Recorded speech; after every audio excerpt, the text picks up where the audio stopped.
morning and welcome to Sunrise. I am Alero Edu. You're welcome. I'm Ayo Makinde. It's sunrise, and of course, I believe that the sun has risen on your end. You can make it better by getting yourself a cup of cocoa. Cocoa. Whichever one works for you. It's good. And it's healthy. You know, it's healthy, just with a little bit of honey. Yeah. Or sugar. No. I don't do sugar, you know. It's honey. Give me some honey. Give me some petrol. No. And give me my PVC. Oh, your PVC. I'm still roaming around trying to collect this PVC of mine. I was told to send a message to a particular number. A reply comes that my PVC is sitting somewhere, and the somewhere was not round the corner. I trundle off to the place, and of course I'm informed my PVC is not there. I should send another message to a particular number again, and I get another message that my PVC is sitting somewhere else. I mean, are these ploys determined, to make us lose interest and not collect our PVCs? Because already I am getting frustrated. I don't think it's a plan for us. But you know what?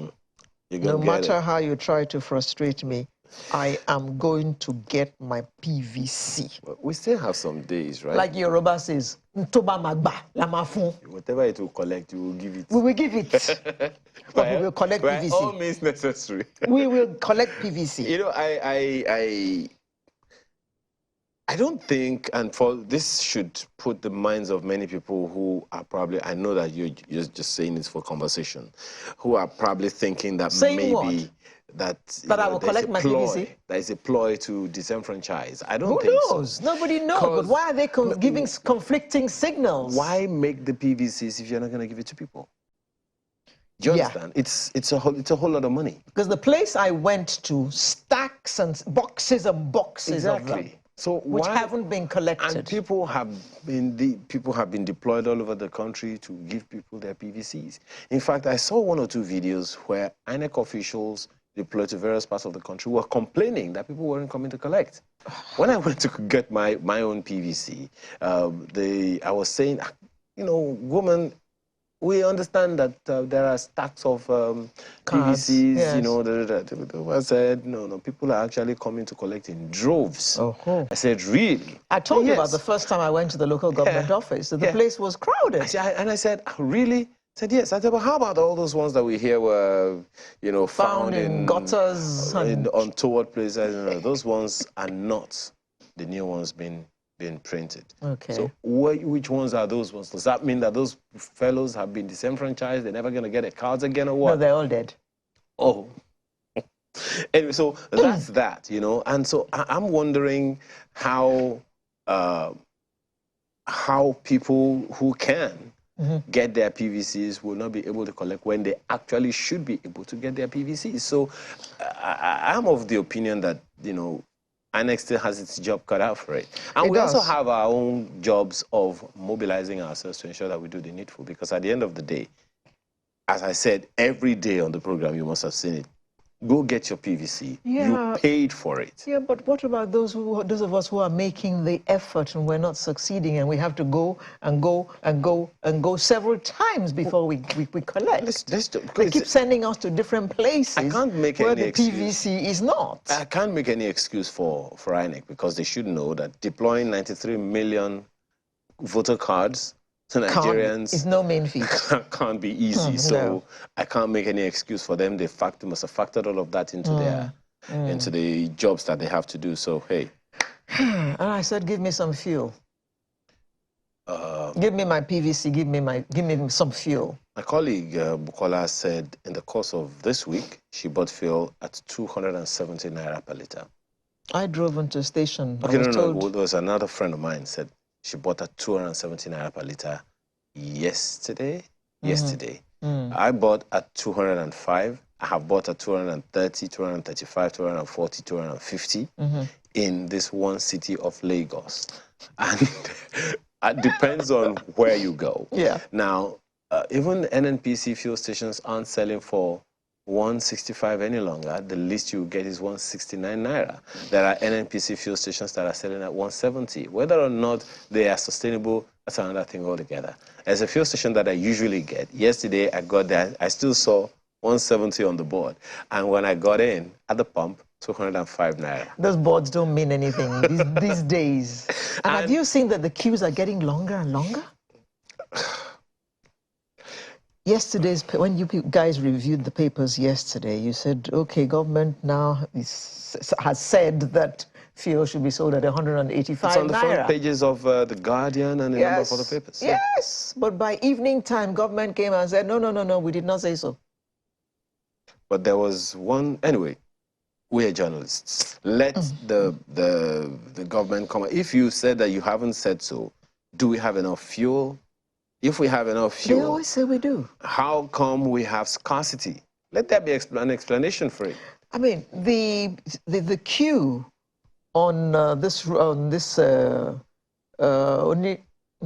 is this street called? Down after toll gate as you're going to after Oro. Oh, okay. Alakbare. Okay, okay. That fuel station, the queue went as far into Ogudu. Really? Yes, when I was coming this morning. That's about 2.5 miles of cars. What? Yes. Yes. I had never seen it that long. It's normally about a mile max. But today, so there is no fuel. I don't know.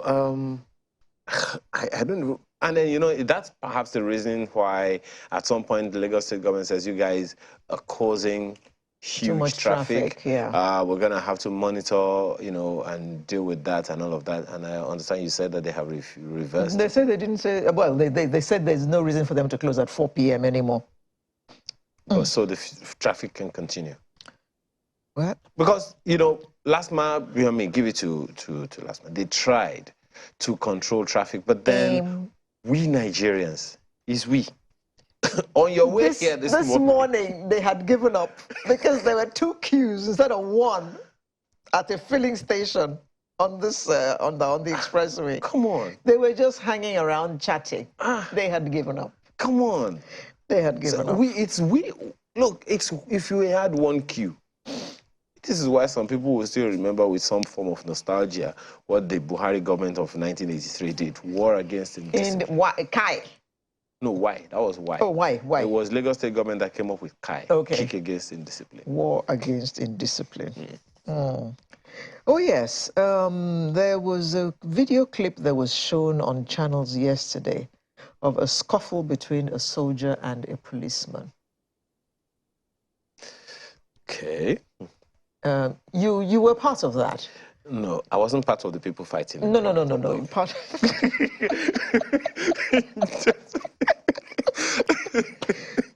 There was one thing that I noticed wasn't said, and that it's something that needs to be said, that anybody in my country who wears a uniform believes that he is above the law. And guess what? This morning, I read that the Prime Minister, Rishi Sunak, the Prime Minister of the United Kingdom, did not have his seatbelt on, and he was slapped with a fine. He didn't have his seatbelt on, sitting in the front of the car. Back of the car. Was it in the back of the car? It was in the back. He was being driven. Moving. The car was moving. He did not have his seatbelt, and he was slapped with a fine, even though we were not told how much. But it was a fine. It was a fine. Government. Prime Minister. That's like giving President Buhari a fine for sitting in the back of a car without his seatbelt. And some policeman, some soldier, drives against traffic because he is wearing a uniform and believes he is above the law. They don't seem to realize the burden that uniform puts on them. They should lead us by example. They should not be the ones breaking the law. I'm hoping that we'll all get that message so that we, who sometimes benefit from this nonsense, will recognize that what happened to the Prime Minister of Britain should be happening on a daily basis here in Lagos, Nigeria. An ordinary councillor will tell you that. Do you know who I am? You know who I am. Who are you is?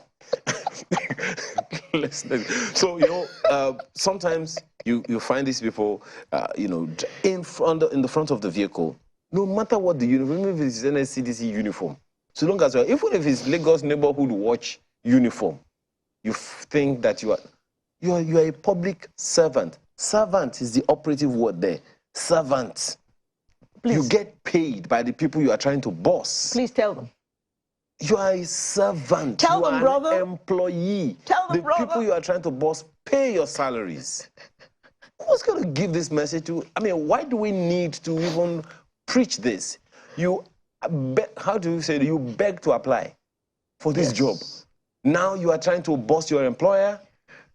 I don't even want to go there anymore. Maybe people don't write that in application letters anymore. I beg to apply. Because the backlash has been too much. I wish to apply for a menu. Okay, so we're going to begin by looking at 2023 elections, fighting off fake news. That's a battle. It's and then, of course, Nigerian economy in 2023. We take a general outlook on that one. Yeah, this is a very sad one, and we need to talk about it. Lifestyle segment, where today we're looking at coping with grief. As downcasting as that may sound, sometimes you just need to ask yourself, while all of the glee is happening, there are some people who are actually gloomy. Ask them why. Could be an issue that's been on for 10 years. You won't even know. They've not been able to move on. But before that one, we're going to be having a chat with the NCDC DG this morning. And we'll close with the Artiste of the Week, as is usual on Sunrise. And it's a Shim, I don't know, mask. An artist. See you shortly. High and standing tall and rising, rising, rising. Keep it high and rising, rise. Bring it on.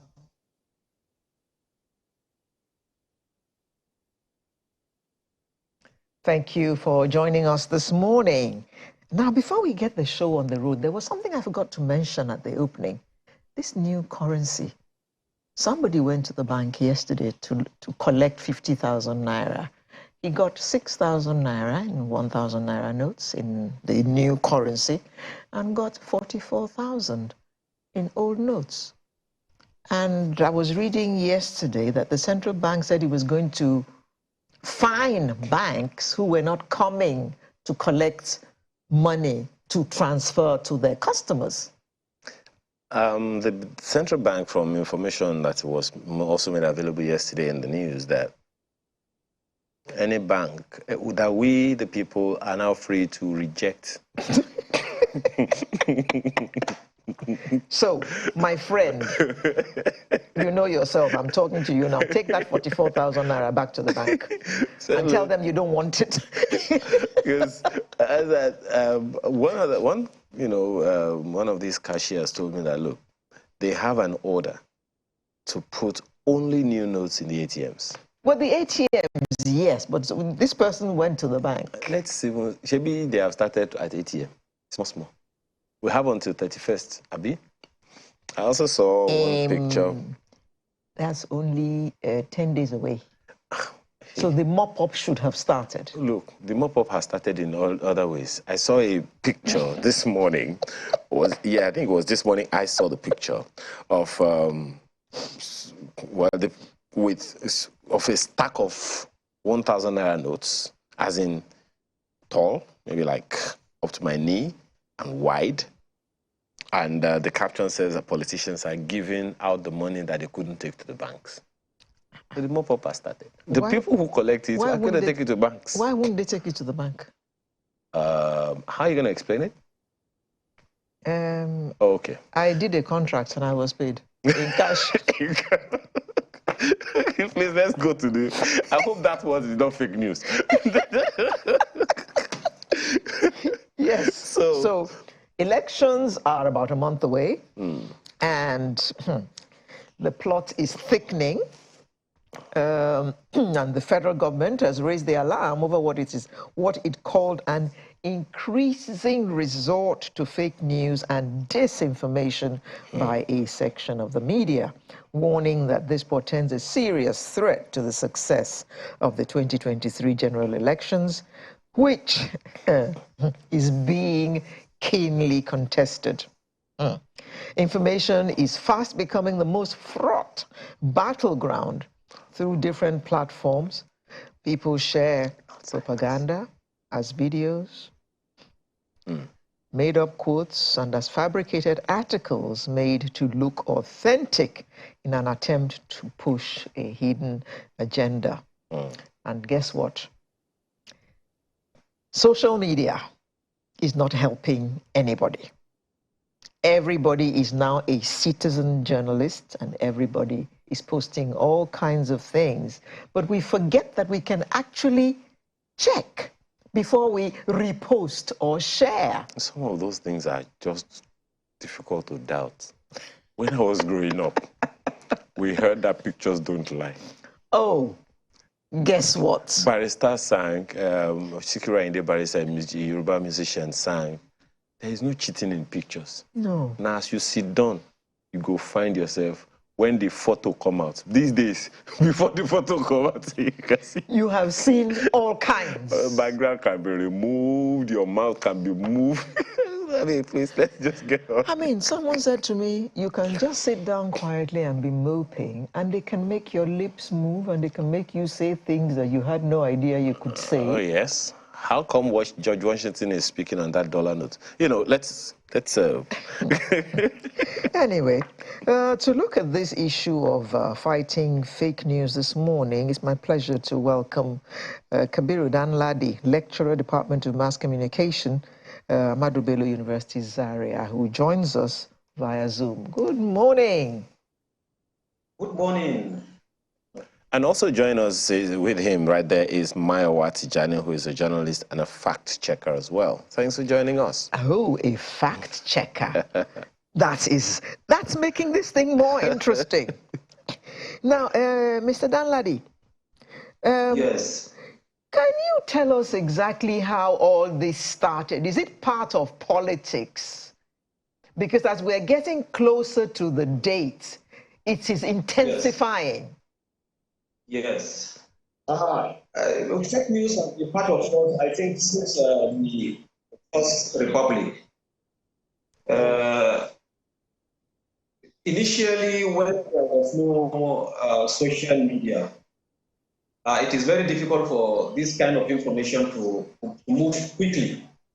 But politicians are known for telling lies about their opponents. In the 60s, 70s, 80s, and in fact, even when democracy started in 1999, the transition in 1999, because there was no social media, these lies was circulating within politicians. But with the advent of social media and internet, information can travel fast. What somebody say in a remote village can easily be taken, and before you know it, it becomes a national issue. And I think this is what makes fake news now very dangerous. I could remember last year, even the Minister of Information was saying fake news is so dangerous that it might even ignite war in this country. But what we have now is not information being circulated by politicians. It's information circulated by citizens themselves because they have access to Android phone and they have data. Having access to Android phone and data makes them now behave like the world is within their reach. You can see people on Twitter, people on Facebook, and the most dangerous one, which I always mention, is WhatsApp. Because on Twitter and Facebook, for instance, when you post something and it is a lie, there are people that can challenge you. But in most WhatsApp group, you find it very difficult to challenge people sharing fake news on these platforms. And that's what makes it very dangerous. If somebody cannot challenge someone when he said lie, when he says a lie, then the danger is that this information keeps circulating and people keep believing in that information. And this is the situation we find ourselves as we approach the 2023 election. If you can hear me, Dr. Danladi, the challenge is finding out or confirming exactly what the information is. Let me ask Mr. Tijani, you're a journalist and you deal with information on a daily basis. So the challenge is naturally there of sifting what is news and what is not.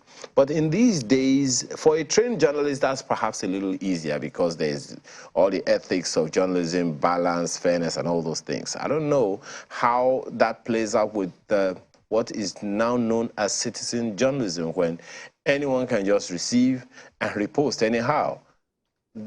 Balancing that challenge can be a task, wouldn't you say? I think that generally at a time like this, citizens who indulge themselves, and I say indulge carefully, who indulge themselves in citizen journalism have to add some level of responsibility to it. Because we have come to a certain situation in our national life where misinformation and disinformation can actually have like their consequences. We have examples from like 2-3 elections away where we saw what the Cambridge Analytical systems was doing in manipulating the hearts and minds of people about a certain candidate versus a certain candidate. And what this does, the way this is done is very subtle, that people don't even know they are being used to make a certain decision, or they are being pushed in a certain way. You know, one of the things that social media does now is that if you analyze a person's social media profile, you can tell what they like, you can tell what they hate. In 20 minutes, you can say what candidate they are likely to support and what candidate they would not support. And so you can feed a certain kind of information onto their timeline that aligns with their own personal bias.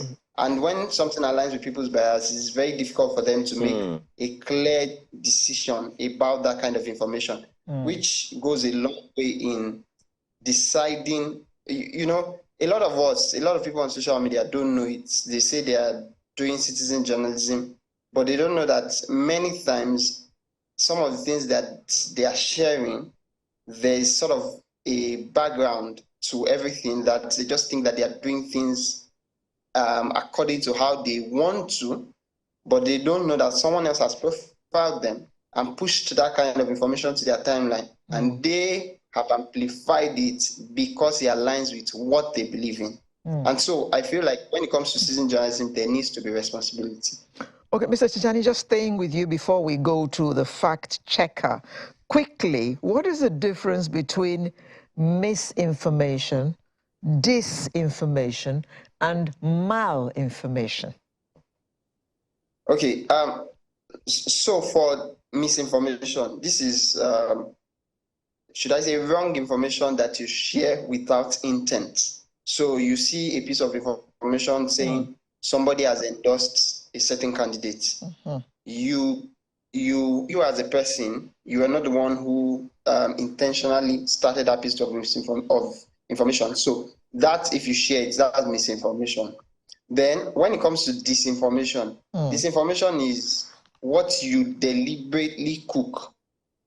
So the person, for example, who started the statement to say, oh, so person has endorsed so person, they know that is not true, but they fabricated it for a certain intent and purpose. That is disinformation. Then when it comes to malinformation is more basically trying to do some level of damage to maybe an existing piece of information to sort of fit into a certain narrative. So I feel like the least and most common is misinformation, which is a lot of people sharing what they have not verified, but is wrong. Okay.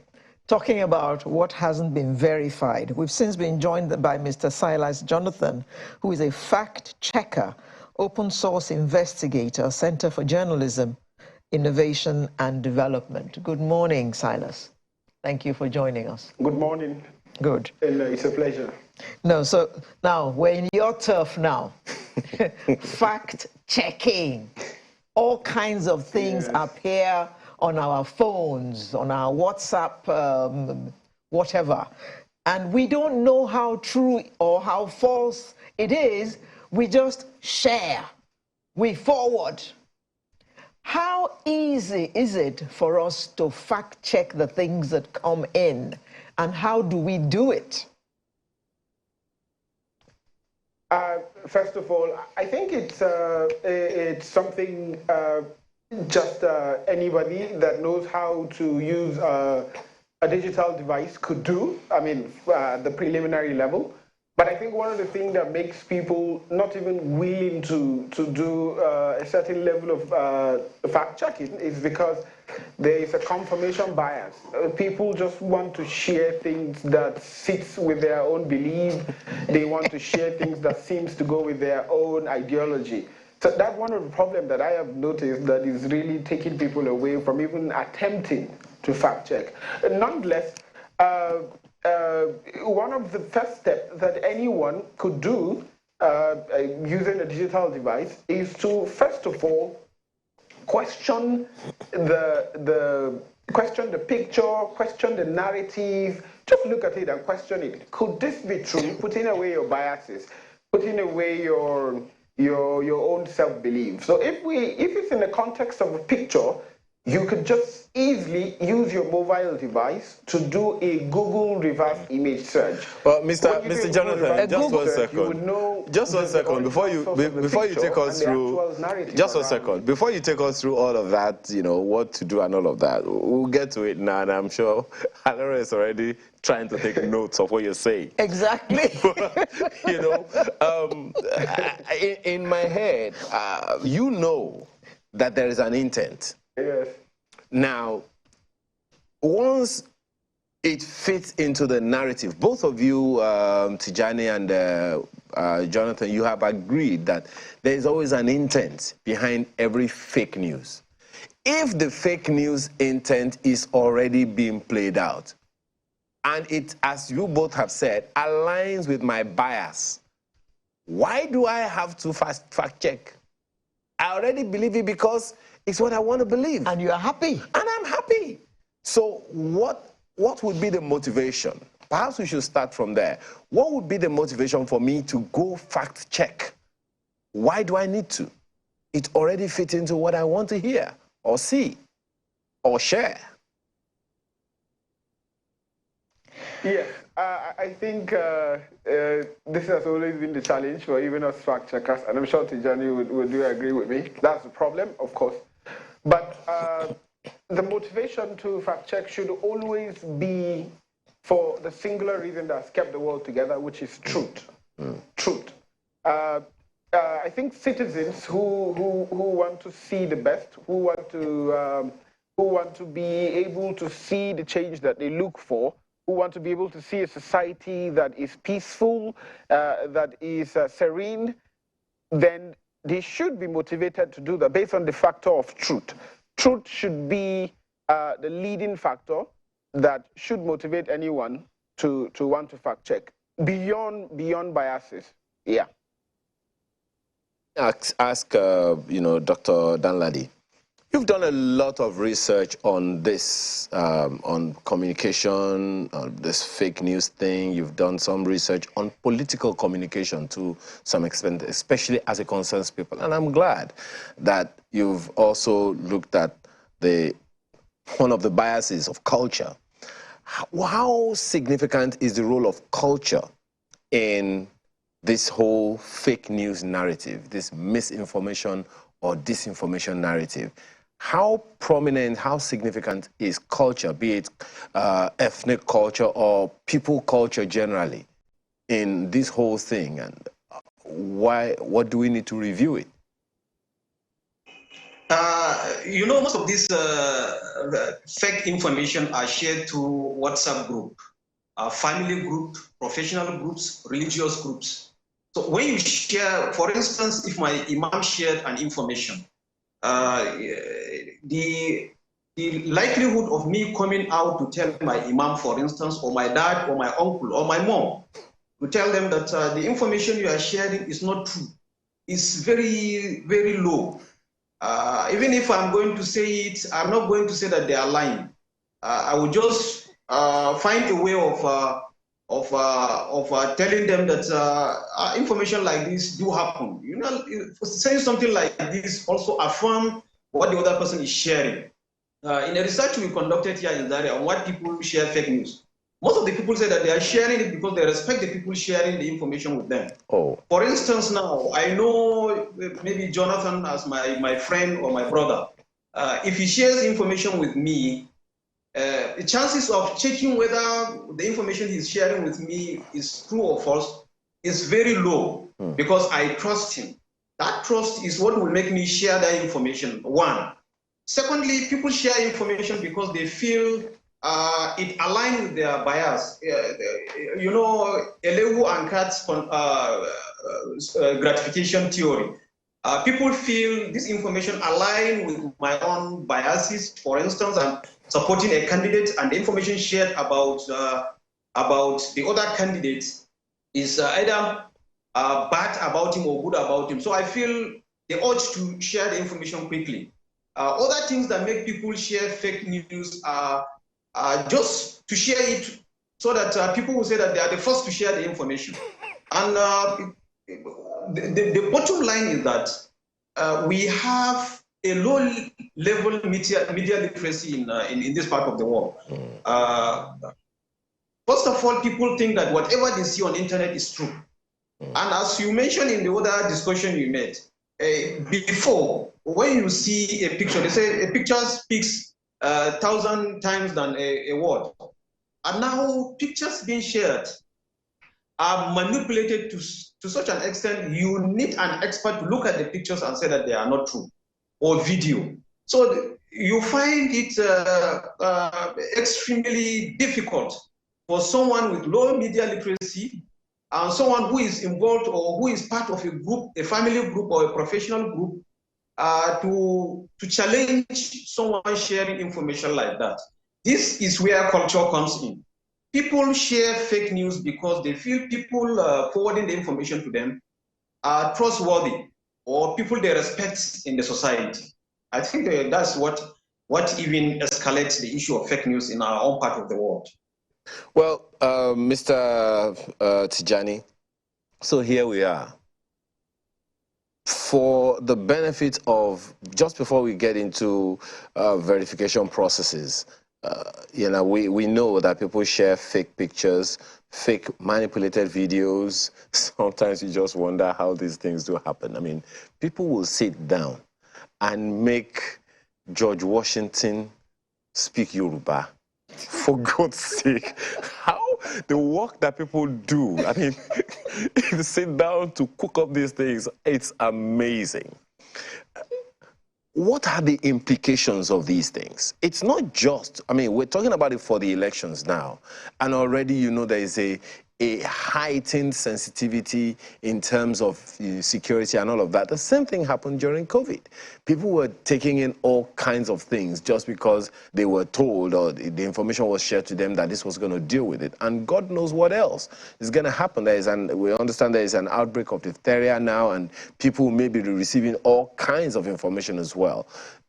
I don't know what you would say to us now for people to take responsibility. You said we need to take responsibility. What are the implications if we do not? What are the implications if we do not? Please pay attention to the fact that although what Dr. Danladi was saying is that, you know, when an elderly person shares with you, you are cautious to respond. I don't know if that can be said of teenagers today, because they're going to give it to you hot. Yeah. Mommy, this is not true, period. Take you to the bank. So how? So yes, I think there's a demographic challenge when it comes to misinformation.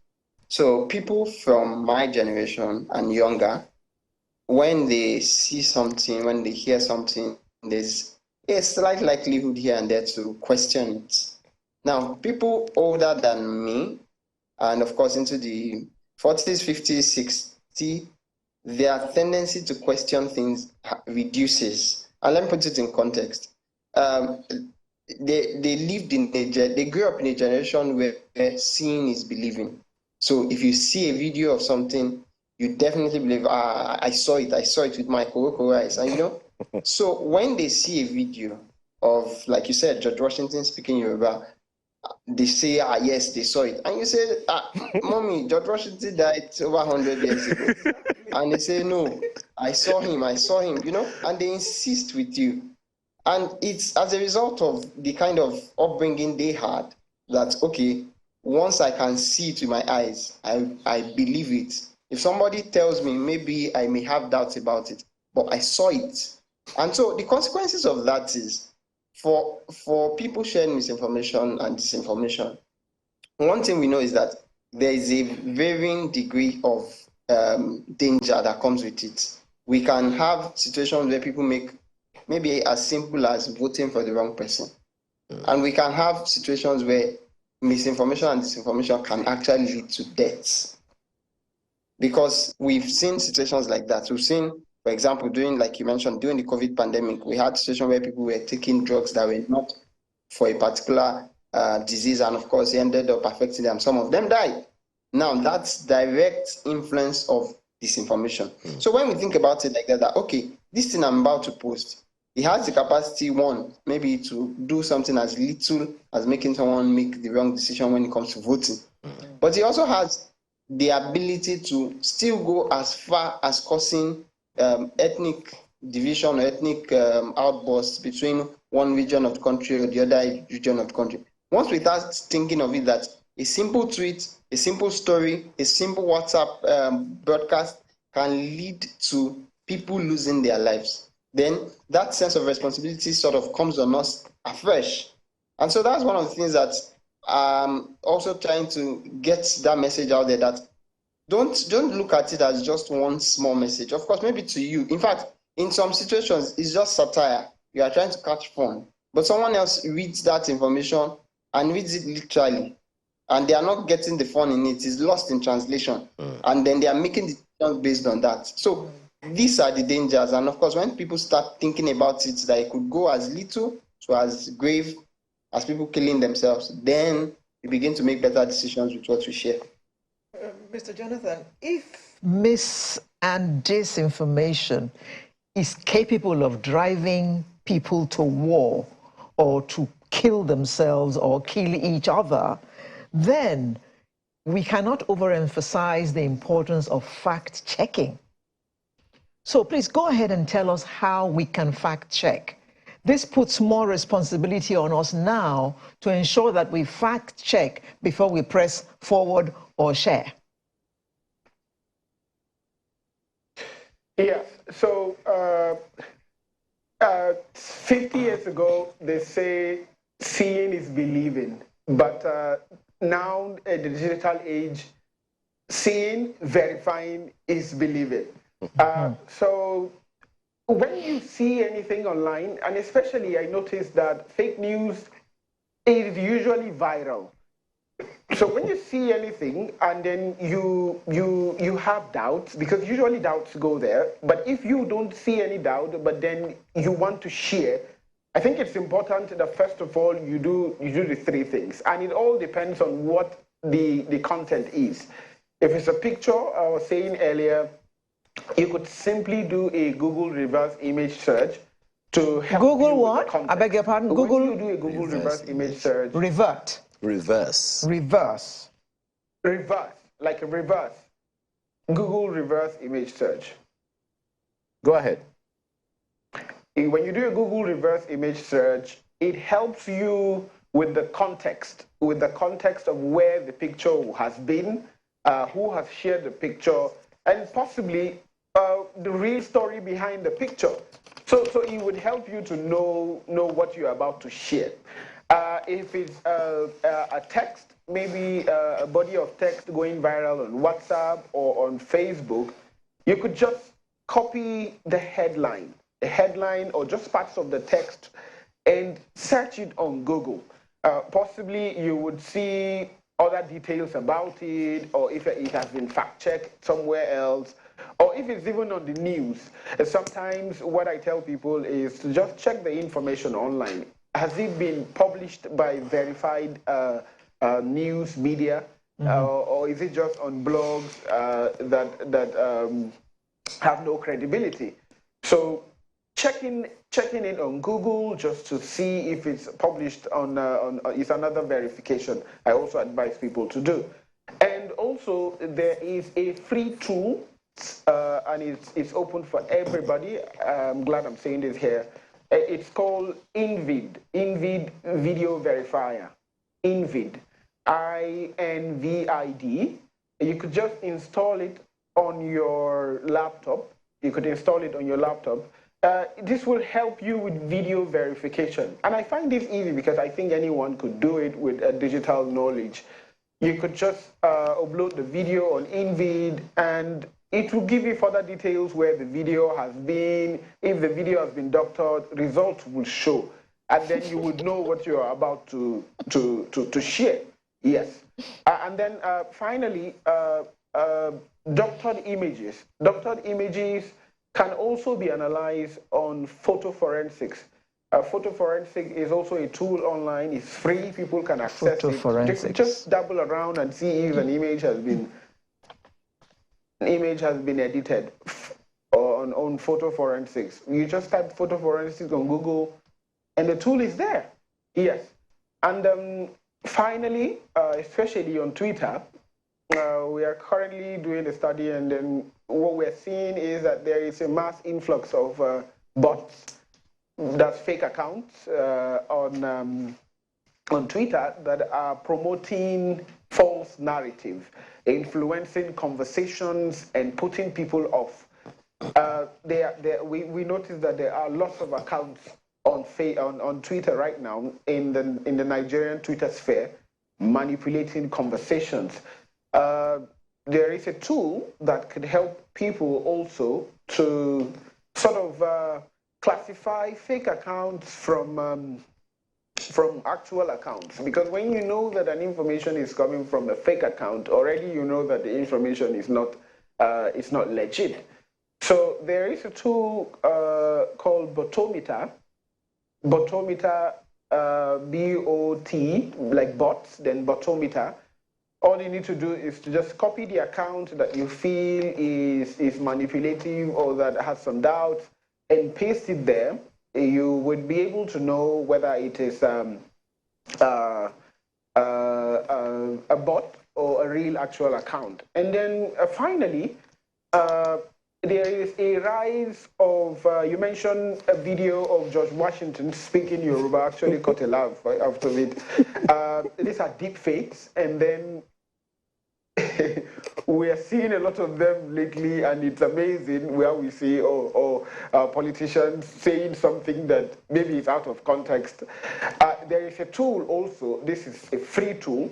When you see a video like that, whether it's a link on YouTube, whether it is on Twitter, whether it is on WhatsApp, you could just easily pick the link or even the copy of the video and analyze it on Deepware. Deepware is D-E-E-P-W-A-R.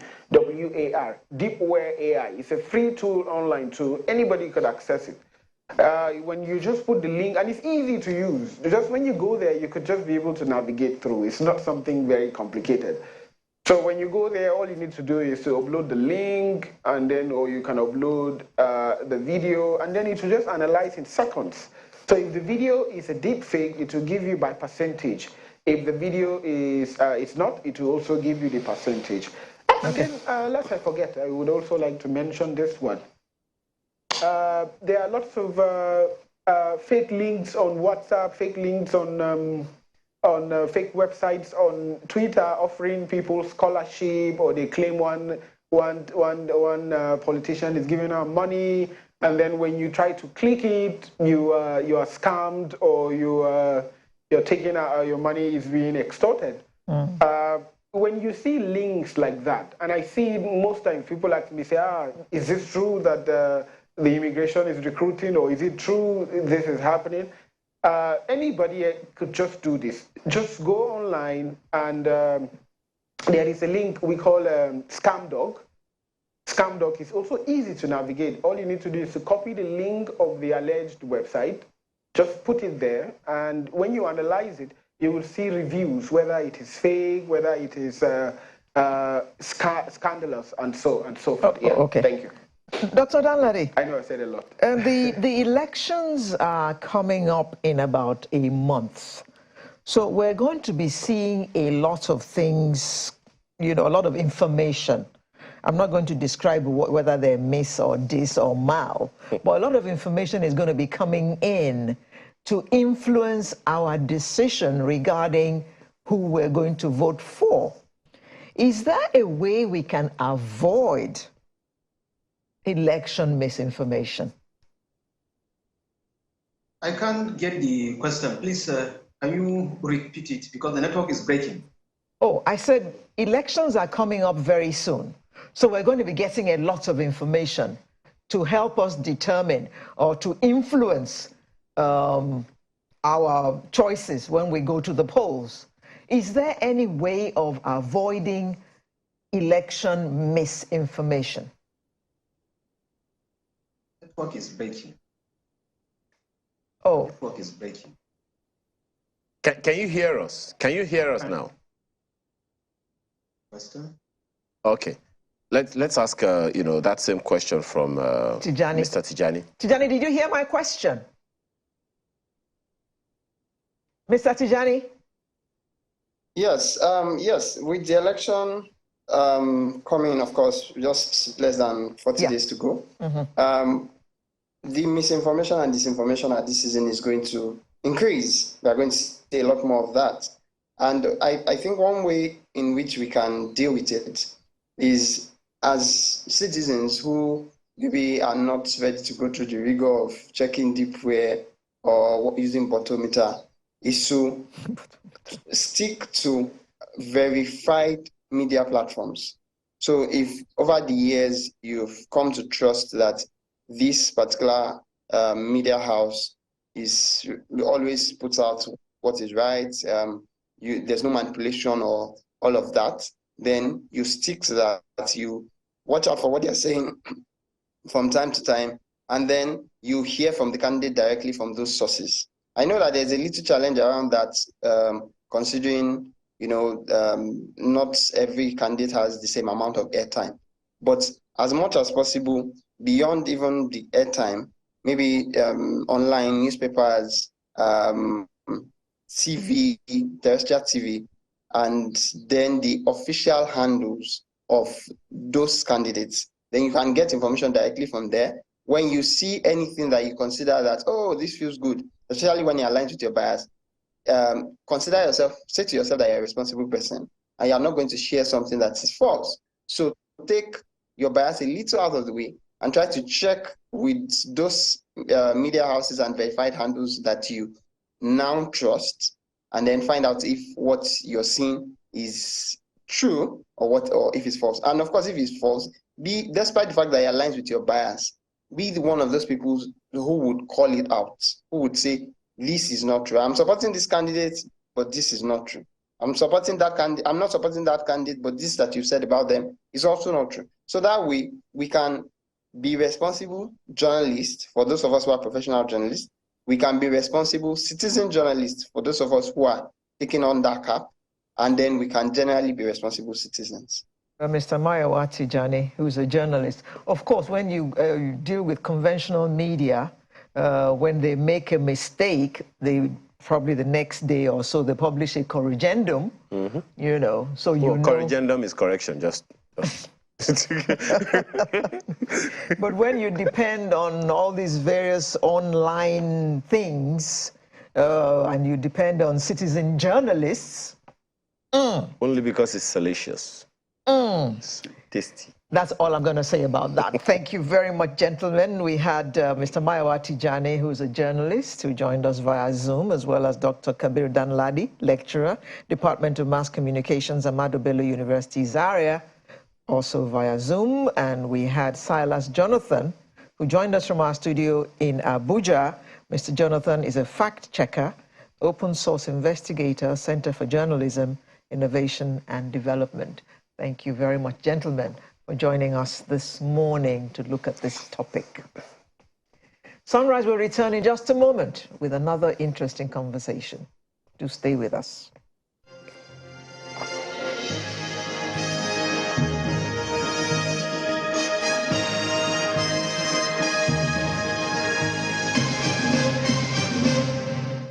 Girl, you don't give me a chance, and I'm in my ways for you, Ruby. Should I guide you a billion advice? You're probably wondering why we're not allowing you to listen to the music. Don't worry. Go look for it yourself. Why are you being so mean? I'm a man. Go look for it yourself. Okay, when I go find out. Is that better? Oh dear. That's the same way we are looking for solutions for our economy and hoping that, you know, the elections right ahead of us in February will help us make decisions that will put us in the right path. But what are those issues that will be making the rounds, especially in terms of economy? Well, recently, the 2023 Macroeconomic Outlook Report titled Nigeria in Transition, Recipes for Shared Property was released by the Nigerian Economic Summit Group, which addressed some of these, you know, pertinent questions. Because, I mean, 2022 gave us what? A whole load of challenges, and not just Nigeria, but across the globe. Now, it looks like the challenges are continuing in 2023. Well, to reverse, you know, it's so much easier to pull down a building than to build. Oh, definitely. How long you can pull down a building in a day, but you can't build a house in a day. Come the holy on. How long did it take to bring down the Twin Towers? Oh, minutes. So a day? Minutes. Come on. So, and the same goes for an economy. I mean, look at what COVID-19 did to us, you know, in that same 2020, and the momentum it gathered then hadn't really, you know, lowered. But, of course, that sustained growth was lower than expected and led by the non-oil sector in Nigeria, while the oil sector remained in contraction, despite elevated global oil prices, among several other things. In all of this economic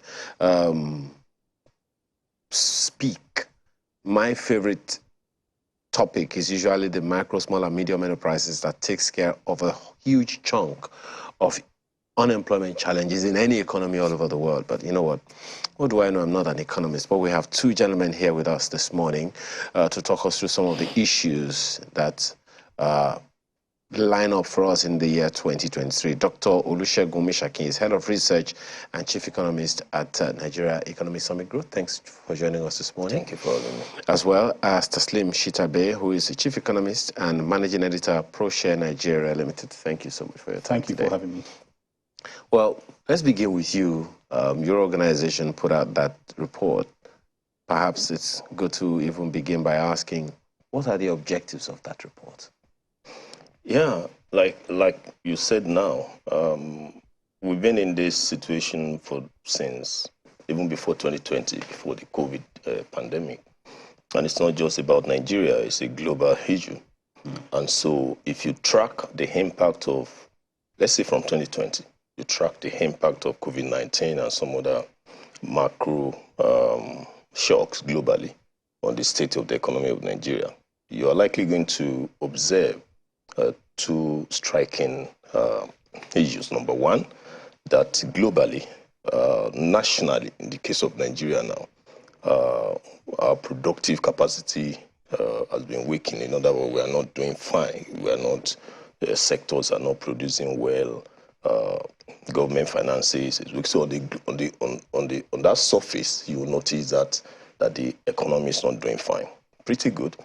The second, which is the most important, is that the income inequality gap between the house and the house-knows also is becoming to become, more obvious. So during the pandemic, as against the normal instinct, where you would think, oh, everybody is not doing fine, everybody is doing badly, we actually notice that on the global scale, some people are doing better. The house are doing far, far, far better during that period. And the have-nots are the one that are going about no job, unemployment increasing. So is enough for us. We've seen the evidence. We should move the debate from mere advocating for growth, which is just being measured by GDP. We should move away from that into questioning which type of growth, for who. And that's why we name it Nigeria in transition. Obviously, Nigeria is in transition. What are the recipes? What are the reforms that we need to make sure we achieve shared prosperity? So shared prosperity is the prosperity that is built. How do we make sure that it's being shared in a fair manner? So it is a lot of considering both the efficiency and then the welfare consideration on the average Nigerian. You know, Mr. Shitabe, there are those who would say, as Dr. Mishakin said, we're not just getting into this. In fact, one of the things that I usually say is, anytime I hear that we are in recession, I say that we have always been on the touchline of recession because we are not growing at the pace we should be growing. Population growth is way much higher than economic growth. So naturally, it's like we're on the touchline. We've been on tethers all the while. So is it any surprise then that these issues that the NESG has brought up has come up? My first response would be to thank the NESG for the report. Dr. Omishakin and his team have done a brilliant job in reviewing the economy, creating opportunities for us to assess what he called in their report enablers of the economy, and then do a forecast for 2023. Now, to come to your question, should we be surprised about the difficulties pointed out? No. We won't definitely be surprised. You alluded to something, our GDP growth rate. I'm not a particular lover of GDP. I think other measures should be used to assess development and growth. If I can pause you on that. You're not the first economist to say that. Yeah. Yet you guys keep measuring growth with the GDP. A bit of laziness and intellectual arrogance. but you know, really, we do use the GDP. So yet for this conversation, continue with that GDP. And you talked about the population. So you're talking about GDP per individual. And that's an important metric. You know, how much does the average Nigerian generate? Now, the GDP has slowed a bit. It was negative in 2020, obviously for COVID-19, minus 1.9%. But there was a quick rebound. And so we saw the GDP go up to 3.4% in 2021, right? So 2022, what are we expecting? 3%. Now, 3% is roughly the same growth rate of your population. So what it means is that basically you're stagnant. Yes, the numbers seem to go higher, but per capita, per individual, you're really not growing. And to make matters worse, adjust that for dollars. You know, I mean, adjust all the national output in terms of dollars. GDP, real GDP per dollar is what we're looking at. But adjust, rather than look at GDP, for instance, why don't we look at a metrics that takes more than just those numbers, and we measure other things, maybe, for instance, gross national product, which is a different metrics from the gross domestic product. Let me tell you why. There are a lot of Nigerians abroad. They're generating earnings, and those repatriations come into Nigeria. And prior to the COVID-19 era, that was about $22 billion coming into the Nigerian economy, between 20 and $22 billion. COVID made it dip a bit. So what happens to all that money that's outside there and comes into the Nigerian economy? And I like, before we came on set, you were talking about The Voice, Nigeria. And what came to my mind immediately was that we have the Burna Boys of this world. We have the Davidos. We have the Wizkids. We have this, and they're generating money outside Nigeria, right? Most of the money comes from outside Nigeria. How much of it have we domesticated? So we talk about gross domestic product. These are Nigerians, and they make their money abroad. How much of it comes inside? What value is created in the domestic economy? That Dr. Omishakin is here, so that I think I'll leave to Omishakin and his team to review. But for me, Nigeria certainly needs to grow faster. You said it very correctly. I should be looking at about 7 to 8% minimum per annum. So that if the population grows at 3%, the economy is growing at 7 to 8%. So you're having headroom for between 4 to 5%. Don't forget, tertiary institutions are graduating 1 million students annually. 1 million. And you're growing and you're virtually stagnating. So where are these people going to work?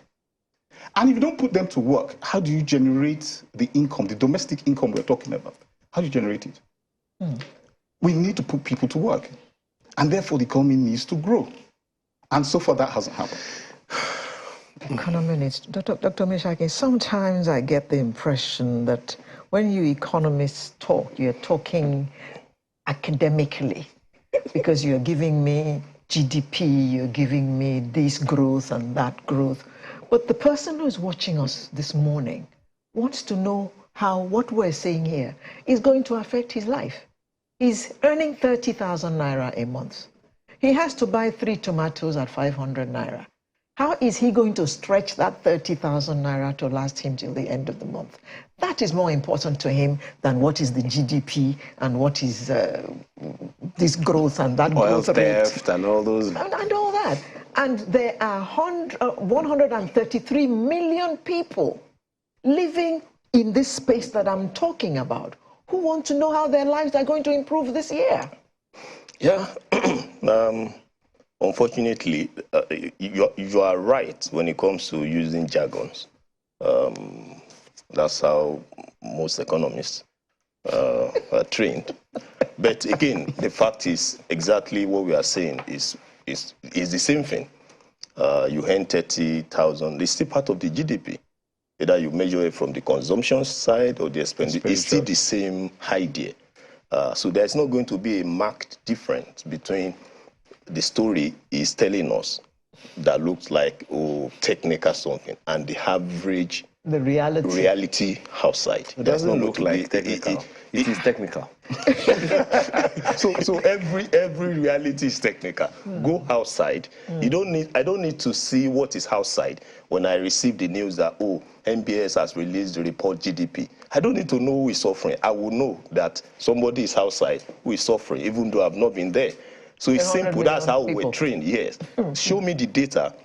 I know, of course, there are some issues around data generation, but it's like that all over the world. But these are strong proxy that will show you what is happening outside. You can't have 3% growth rate and you tell me that people's lives are getting better or employment is increasing. Yeah. No, just ask the question, how are you growing? One, which sector is driving the growth? Two, which of these sectors driving the growth is contributing to employment generation? Three, the moment you see those three questions, you can easily say whether somebody outside there will sit down begging or more people will be homeless next year. It's easy for you to predict that because this is where everything comes from. Everybody works somewhere. Now, this outlook that your organization, that the NESG has released, what are the things that can be easily taken care of? Now, it's a macroeconomic outlook, and it has certain objectives of what it is to achieve or to look out for us as a nation. So, what is the outlook about? We have just about 20 minutes for this conversation, but at the end of the day, we want to make it drill down to those who may not really understand nor have interest in the jargons. It's the impact that they're more interested in. So what are these macroeconomic issues that will drill down to the microeconomic life of people? Okay, so what the report looks into critically is developing a framework where government can intervene in the affair of the economy, right? In a way that is also making sure that no one is left behind. We've always been saying it, but what we did was to develop a practical, implementable, clear framework. You know, most times government will say we want to lift 10 million people out of poverty, and then they will start doing something here and there. No, you can't lift people out of poverty when the economy itself is not growing, right? when people are not the main driver of the economy, the big boys in Nigeria, when they are not prospering, people on the street will not prosper. And by implication, it doesn't also matter, it doesn't also mean that when they are prospering, people will automatically be prospering, because there could be some gaps there, market failure. So don't let me be using those things now so that we don't go back to the same. So what the framework is trying to do is to say, let's build a system where from the government planning, national plan, to sectoral issues, to the ministries, every of our attention is focused on getting us better and making sure that no one is left behind. I'll probe that for a little further with you, Mr. Shitabe.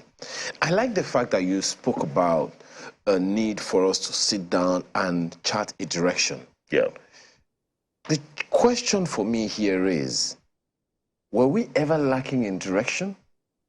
I ask that because from about the time Nigeria became independent, and I've cited this countless times, I don't remember the number of national development plans we have had.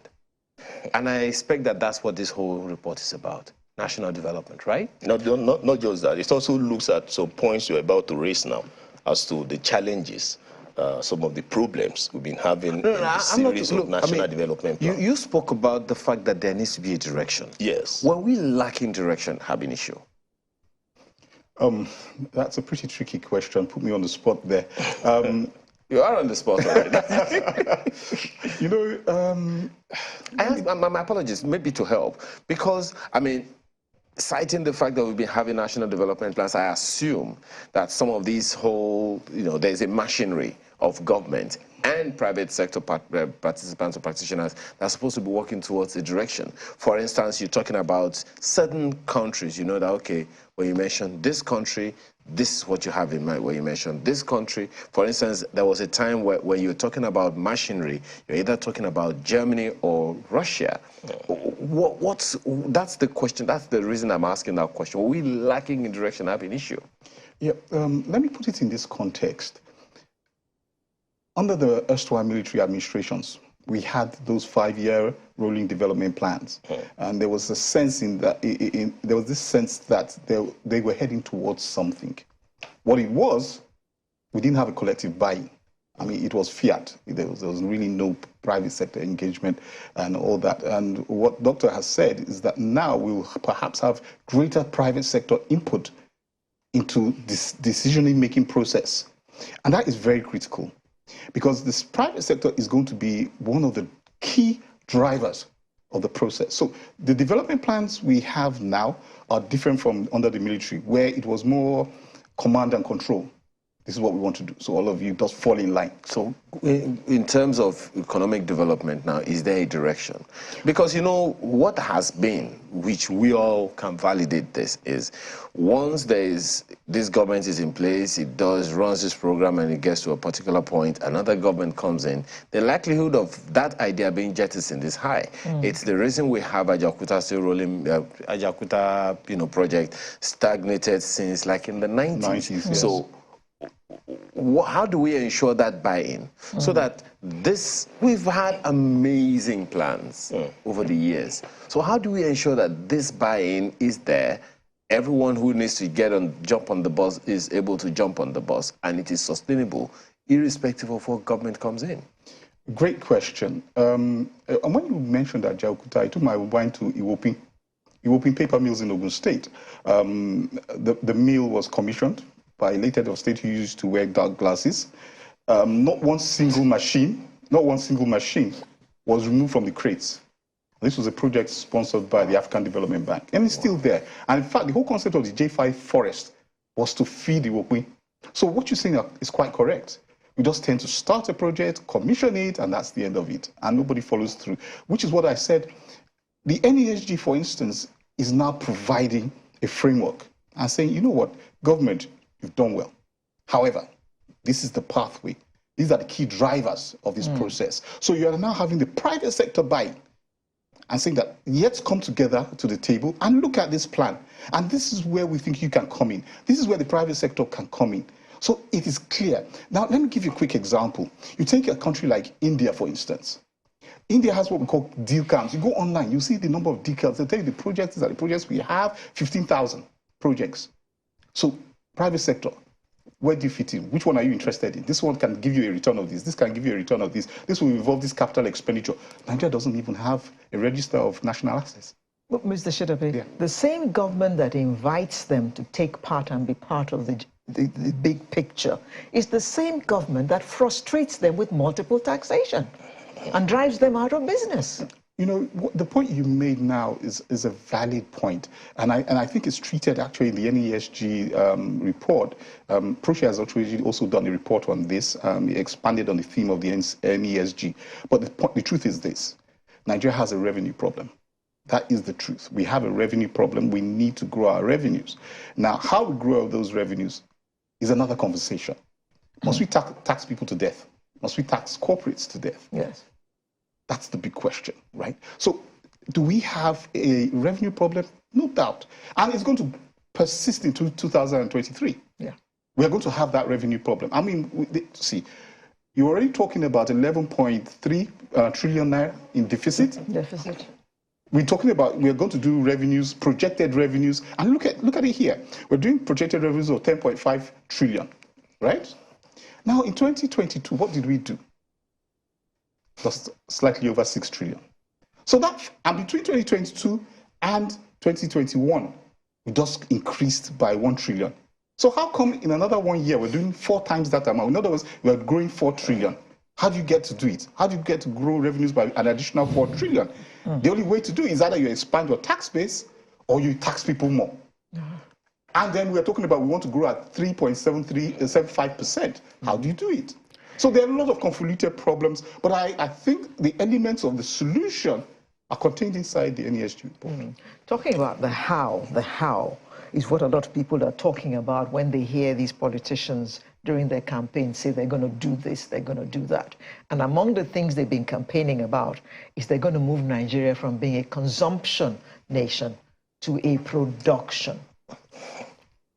Doctor, please, this is 2020. Now you are like, did I say that? Or? No. I just wanted to put the name of the author or something. I didn't say you said that. But if we all agree that we have a revenue problem, how are we going to generate this revenue if we do not produce? Back to what I said before. Stop consuming, produce.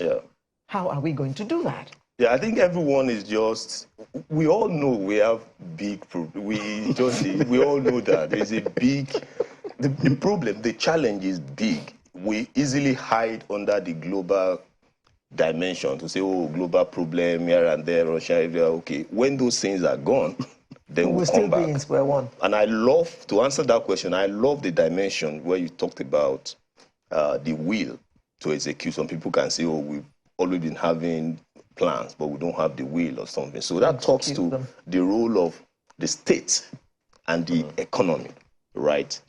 Economy is not isolated. It's just like a saw.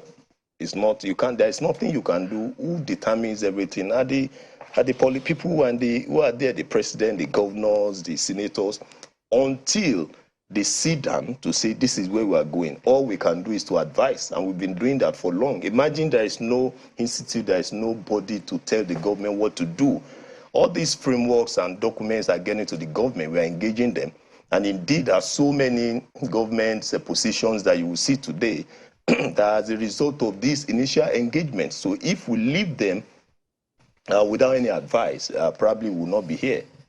That's by the way. Secondly, yes, our problem, I won't say is entirely we should be producing. You know, you see countries who are, yes, they produce, but it's not a concept of let's produce what we eat, and then I don't even know how they put those things. It's not, the problem is bigger than that. This is a global world. You can't produce everything that you eat. You will import. But the question then is, what are you importing? And what are you producing? Question one. The second question is, what is the quality of what you are producing in the eyes of the global participants? You can keep producing yams here, and it's so common, but you can export them. and they will waste stuff. You can't, for today, we can't even export most of our non-oil product in the Europe. We can't. They will waste. And that's our problem. So the problem sometimes is not that we don't produce enough. The problem that we are producing bad things. We are not producing well. Okay. And so that's not just about looking at it from the import and the export. It comes to the question that I was going to ask you. We are producing bad products. But no, I mean, you are aware that some of those products are returned back to Nigeria. Yeah, yams inclusive, it speaks pineapples. to the question that I wanted to ask you when you began to talk about the states, being responsible for these things. I describe government as a vehicle, and it has an engine. Most of the time, when people see your car, no one sees the engine. We don't even care what kind of engine it is. It's a fine car, period. Yeah. See the headlamps. Sometimes we see the driver, but we can see the vehicle. We know the vehicle is moving. It has tires, it has parts we can see. Yeah. But it has so many other parts we can't see. Yeah. For instance, when the cooling system is cooling, we don't know where how the process, the whole thing goes. The thermal, whatever it is that's making it, we don't know, we don't see it, but the AC cools. So speak to this engine of government. Last week, we recalled what Mr. Akabweze said, that the federal government of Nigeria has 943 or so ministries, departments, and agencies. They've added one more since then. Oh. This week. In addition to 514 or so corporations, more than 1,000 ministries, departments, and agencies of the federal government of Nigeria. Outside that's the engine. Yeah. In what way do you think this outlook can help this hegemony of government work? Because one of the challenges that even the president has mentioned is each of these engine parts working in silos, not working together. Yeah, you have made, it's an ongoing conversation. It's been there for long. I think there was even a report some years ago about streamlining the ministries, developments, and so many of that. Yeah, but I think now the latest information is that it's not going to be taken. That report is not going to be taken. And we keep having these ministries here and there.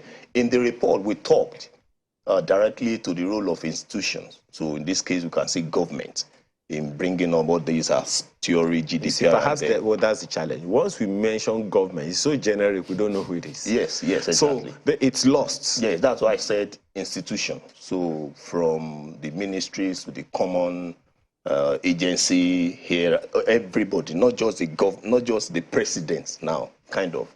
So we talked about the role of institution in encouraging private sector participation in driving growth. What are the propositions? Perhaps they should take this as a starter and then go and look for the results. So let me give an instance. An institution who is in charge of trade facilitation is meant by that name to encourage trade, to make sure that trade is done efficiently. But when you have such an institution who is also serving as a revenue generating institution, as a trader, then you know something is wrong. That has nothing to do with private sector or people on the street or even the president, as it were. But this is just basic efficiency. Let there be trade. Remove what hinders people on the road. Let them flow. But now you are saying, oh, you give me this, you give me that. And that's not just about bigger trade. It's even a common trade everywhere here. Imagine you want to transport yam from Osun State to Lagos. You know how long it's going to take. I'm not talking about how long the journey will take in terms of the distance. I'm saying in terms of the money you will pay. That is institution. It has nothing to do with any other. If we remove that alone, it will have serious impact, significant impact on our GDP. It will lower our inflation. All these major headlines that affect the common people are even brought about by our own inefficiency, not by what we don't have. Actually, but what we are mismanaging. So those are part of the framework, and that's central institutional change in fast-tracking reforms, that will help the private sector. Mr. Shitabe, speaking to what he just mentioned now, I saw a video, I don't know if you guys saw it, of Haulage truck. Sorry? Haulage truck. You saw the video? Yes. Please speak to it. I mean, the guy, he was showing ticket upon ticket must have been about 30 or 50. Yeah. One trip. Yeah, 70 actually. Yes, 70. Yeah. It was 70. Yeah. 70 tickets. Okay, now And that's across federal, state, and local governments. Yeah. One vehicle moving yam from Iloko or wherever that Our village yams, is. not imported yam. Not imported yam. Yeah. To central Nigeria, not to the ports. Imported yam. Yeah, and I'm happy you're talking about the yam thing. Now, the thing about this yam, and it's instructive. Nigeria is the largest producer of yam in the world. Shouldn't it be the largest exporter of yam? No. It should be the largest exporter. Well, we should be, but we're not. But we're not. Ghana is. Yes. So what happened? Can Ghana produce that quantity? No. It means that Ghana is taking the yam from Nigeria, taking it to Ghana, processing it into pellets, chips, and all that, and exporting. So what's the problem? What's the gap between production and export? Why can we produce so much and we can't export it? Doctor will talk about that. But that's one of the key problems. It's the same thing we're talking about production. We need to produce. Yes. No, but I'm not produce. Not produce more, but manage that's the point I'm making. It's not so much that we're not producing. As a matter of fact, there's a lot of wastage. Yes, exactly. Yeah, 30 to 40% of our farm produce are wasted. Tomatoes, onions, all kinds of things. So it's not that we're not producing, we are producing. But are we managing the production process with an export mind? So that we're saying, okay, we produce these things at this quality and this standard, and we'll export them. And don't get me started on the ports. That's a whole new conversation on its own. So coming back to the question you talked about, the World Bank says Nigeria's, that terrible metrics, GDP. Now, tax to GDP is 7%. And quite honestly, when I see those data, I laugh. Tax to GDP is 7%. It's not correct. And the reason why it's not correct is that they're unreported taxes and levies. And that comes to what you're talking about. I need to move things across the country. And at every single, from here to Benin, maybe about 100 stops. Oh, gee. And at everything, you can imagine. Pause. We're in Lagos. Yes. And to get to Benin, which how many states now? About 3 or 4 4 states? states, yes. 100 stops. Yes. Each one of them paying. Yes. Those are unofficial toll gates, right? These are unofficial toll gates. So the person who's transporting is certainly looking at the fact that I have to make a return. I can't just go pick these commodities and go and sell somewhere without covering those costs. So domestic cost boosts inflation. Horrible expression. Sorry. One tuber of yam. You suddenly see. Yeah, it's something that you almost pick up for free where it's produced. But by the time it comes to the city, you can see the escalation. Yeah. And so food inflation is 23%. Yeah. And this is why, as Doctor has rightly pointed out, we've got to find a way of unblocking our roads. First, make the roads motorable so that you have good quality roads. Secondly, let's remove all these toll gates because really and truly they constitute an effective tax on consumers and those who are providing the logistics. In parentheses, many of them are illegal. Oh, certainly. But doesn't that also speak to the government working in silos that we mentioned earlier? Because there are federal government, that video showed federal government taxes or levies, state government levies, and local government levies across each of the states that they're going to have to cross. So isn't there a way of finding how these levels of government can work together to ensure, for the good of Nigeria, that it goes back to the question of direction that we mentioned earlier? Isn't there a way? Let me quickly dial back to an administration in Lagos. And one of the things the administration did was that it set out all these plans and said, you know what, to be able to achieve these plans, I'm going to break these things into a diary of projects. So you had 100 days in office. I won't mention the governor. So it's 100 days in office, 200 days in office, 300 days in office, right up until he left office. So what it means is that performance was measurable. If there was a stumbling block to a project in the first 100 days, you're saying, hey, come to think about what's the problem here? And then you start having a conversation with other authorities. Look, I need to achieve this objective. So could you do this? Okay, let's do a bit of horse trading. I'll make this concession, but let me achieve this. The project planning and management process in Nigeria is horrific at public sector level. And so you don't, like you rightly pointed out, we don't see the necessary level of coordination because Nigeria is actually a federation. Each of these units of government are sovereign. The state is... Or expectedly so. Oh, expectedly. I like the qualification. Yeah, so that's the so there should be conversations between the different levels of government. So I can charge one tax. And in that tax, I look at, okay, this is federal, this is state, and this is local. So there's no need for this model. Yes. Yeah. So there's a central body that says, okay, this is what we pulled into general pool. You, this is your own. You, this is your own. And the formulas are agreed and we're done. Yeah. Okay, well, Dr. Mishakin, lastly, because we're out of time already. In operationalizing these things, how significant is, what is and how significant is the role of the private sector in this? And do they have to wait for government to take any action? So the role of private sector is very significant, not just in this case, but all over the world. And indeed, when we look at what we call the private sector, it's more or less like everyone except the government. So it's not just about the bankers, it's not just about those big, but everyone, private entity. Including one-man business. Yes, including everyone, including every citizen except the government. So you can see why it's all about, it's in our hands. So it's not just about Dangotes of this world, right? Very significant. And how this can be done to link it to the very important question you raised in terms of the role of the non-state. He raised a very critical point when it comes to revenue generation. So you see governments all over the world who are doing fine in terms of the efficiency of collection. So there are two things.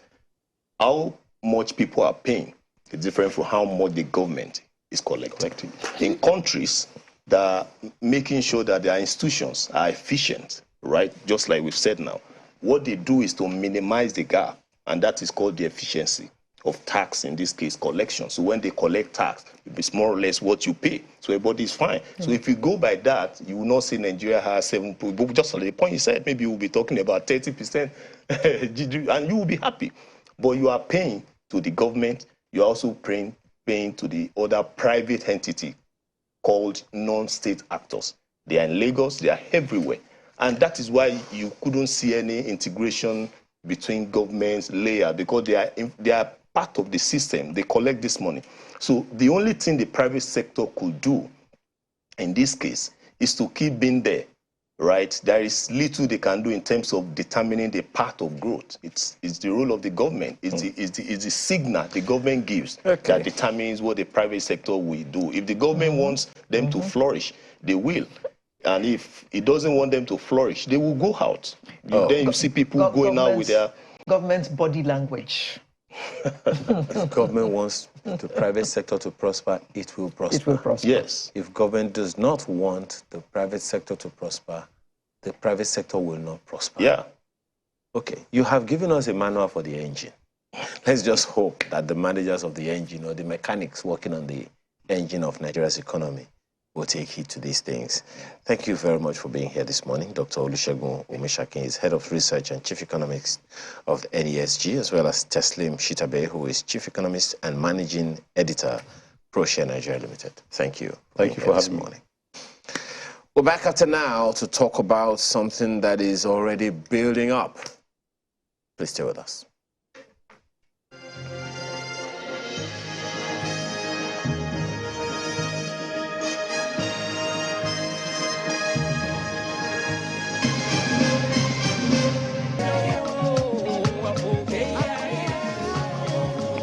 Thank you for staying with us. We have a guest with us this morning who is joining us via Zoom, and he's the Director General of the Nigeria Center for Disease Control, NCDC, Dr. Ifedayo Adetifa. Good morning, Doc. Good morning. Good morning. Good morning. Thank you for having me. Good to have you with us.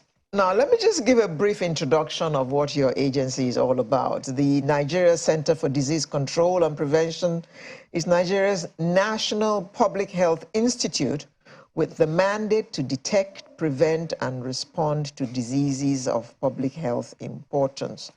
Remember COVID? Remember monkeypox? Remember Lassa fever? Yes.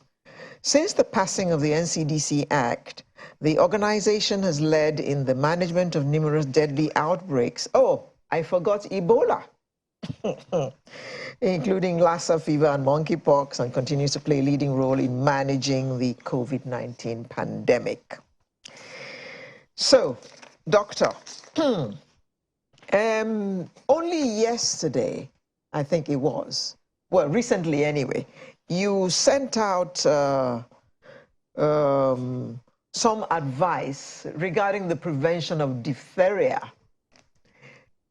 How is it that we're talking about diphtheria in 2023, Doctor?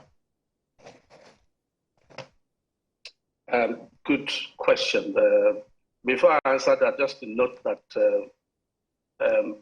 monkeypox is now known as Mpox. So let's leave the monkey out of Mpox. The nomenclature.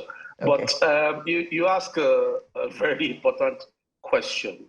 And that's why we have the terms emerging and reimagined diseases. And reimagined diseases tend to be those that used to be popular or common, disappeared either because of most times frequently on account of effective vaccination programs with wide coverage. And then sometimes they reemerge when the conditions, whether population immunity dwindles or you have problems with vaccination coverage. So diphtheria is reemerging because vaccination coverage for what is otherwise a very effective vaccine has dropped to the levels where there are now what we call significant population immunity gaps. And this bacteria, which causes this disease, which is present in our environment, can now infect people and lead to symptoms and cases, which is what we're seeing at the moment. Back to you. Doc, is it not one of the things that you get vaccinated against when you're a baby or a child? Yes. So according to the childhood immunization program in Nigeria, we 3 doses of a diphtheria-containing vaccine are given at 6 weeks, 10 weeks, and 14 weeks to protect you against diphtheria from sort of childhood and even into your adulthood. And unfortunately, it seems like because of historical challenges with vaccination, which we are all aware of, and then more recent reductions in vaccination coverage that were probably due to the pandemic 2 or 3 years ago, we are now unfortunately seeing the outcome of a combination of those factors. Back to you. Doctor, you need to tell us how come there's an outbreak now. Is it that mothers have stopped vaccinating the children, or what? What is the cause of it? Well, the commonest cause at the moment, based on the cases that have been seen, is a lack of vaccination. So majority of the cases that have been seen so far in all of the states where cases have been reported have been in people who have no history of vaccination. So it's not that the vaccination stopped entirely. It's just that when you've got suboptimal vaccination coverage, what happens consequently is that you have cohorts of infants that now go back into the population, grow up into adolescents and adults who don't have any protection against the target disease. When they reach a sufficient number and you have a circulating pathogen like the bacteria that causes diphtheria, then you are likely to see cases arise.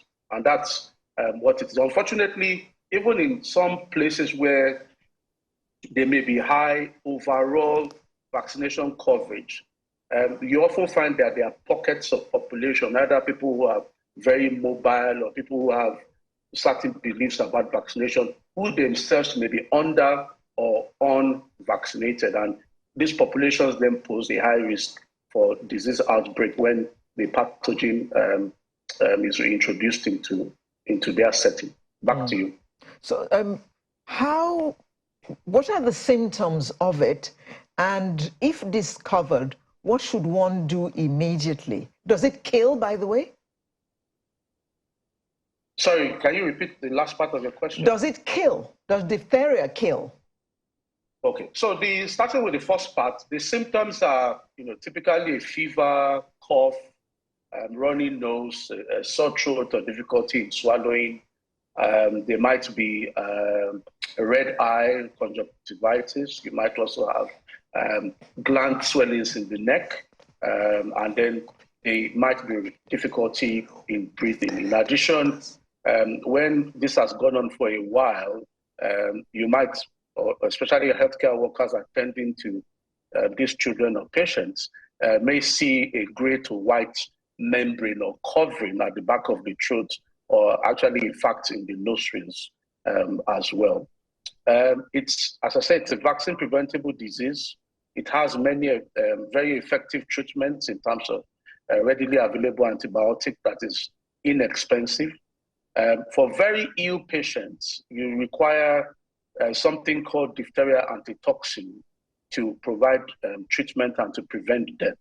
When this is not available or this is not given because the case has not been recognized, then you can have diphtheria leading to deaths. And unfortunately, we have had quite a number of deaths so far with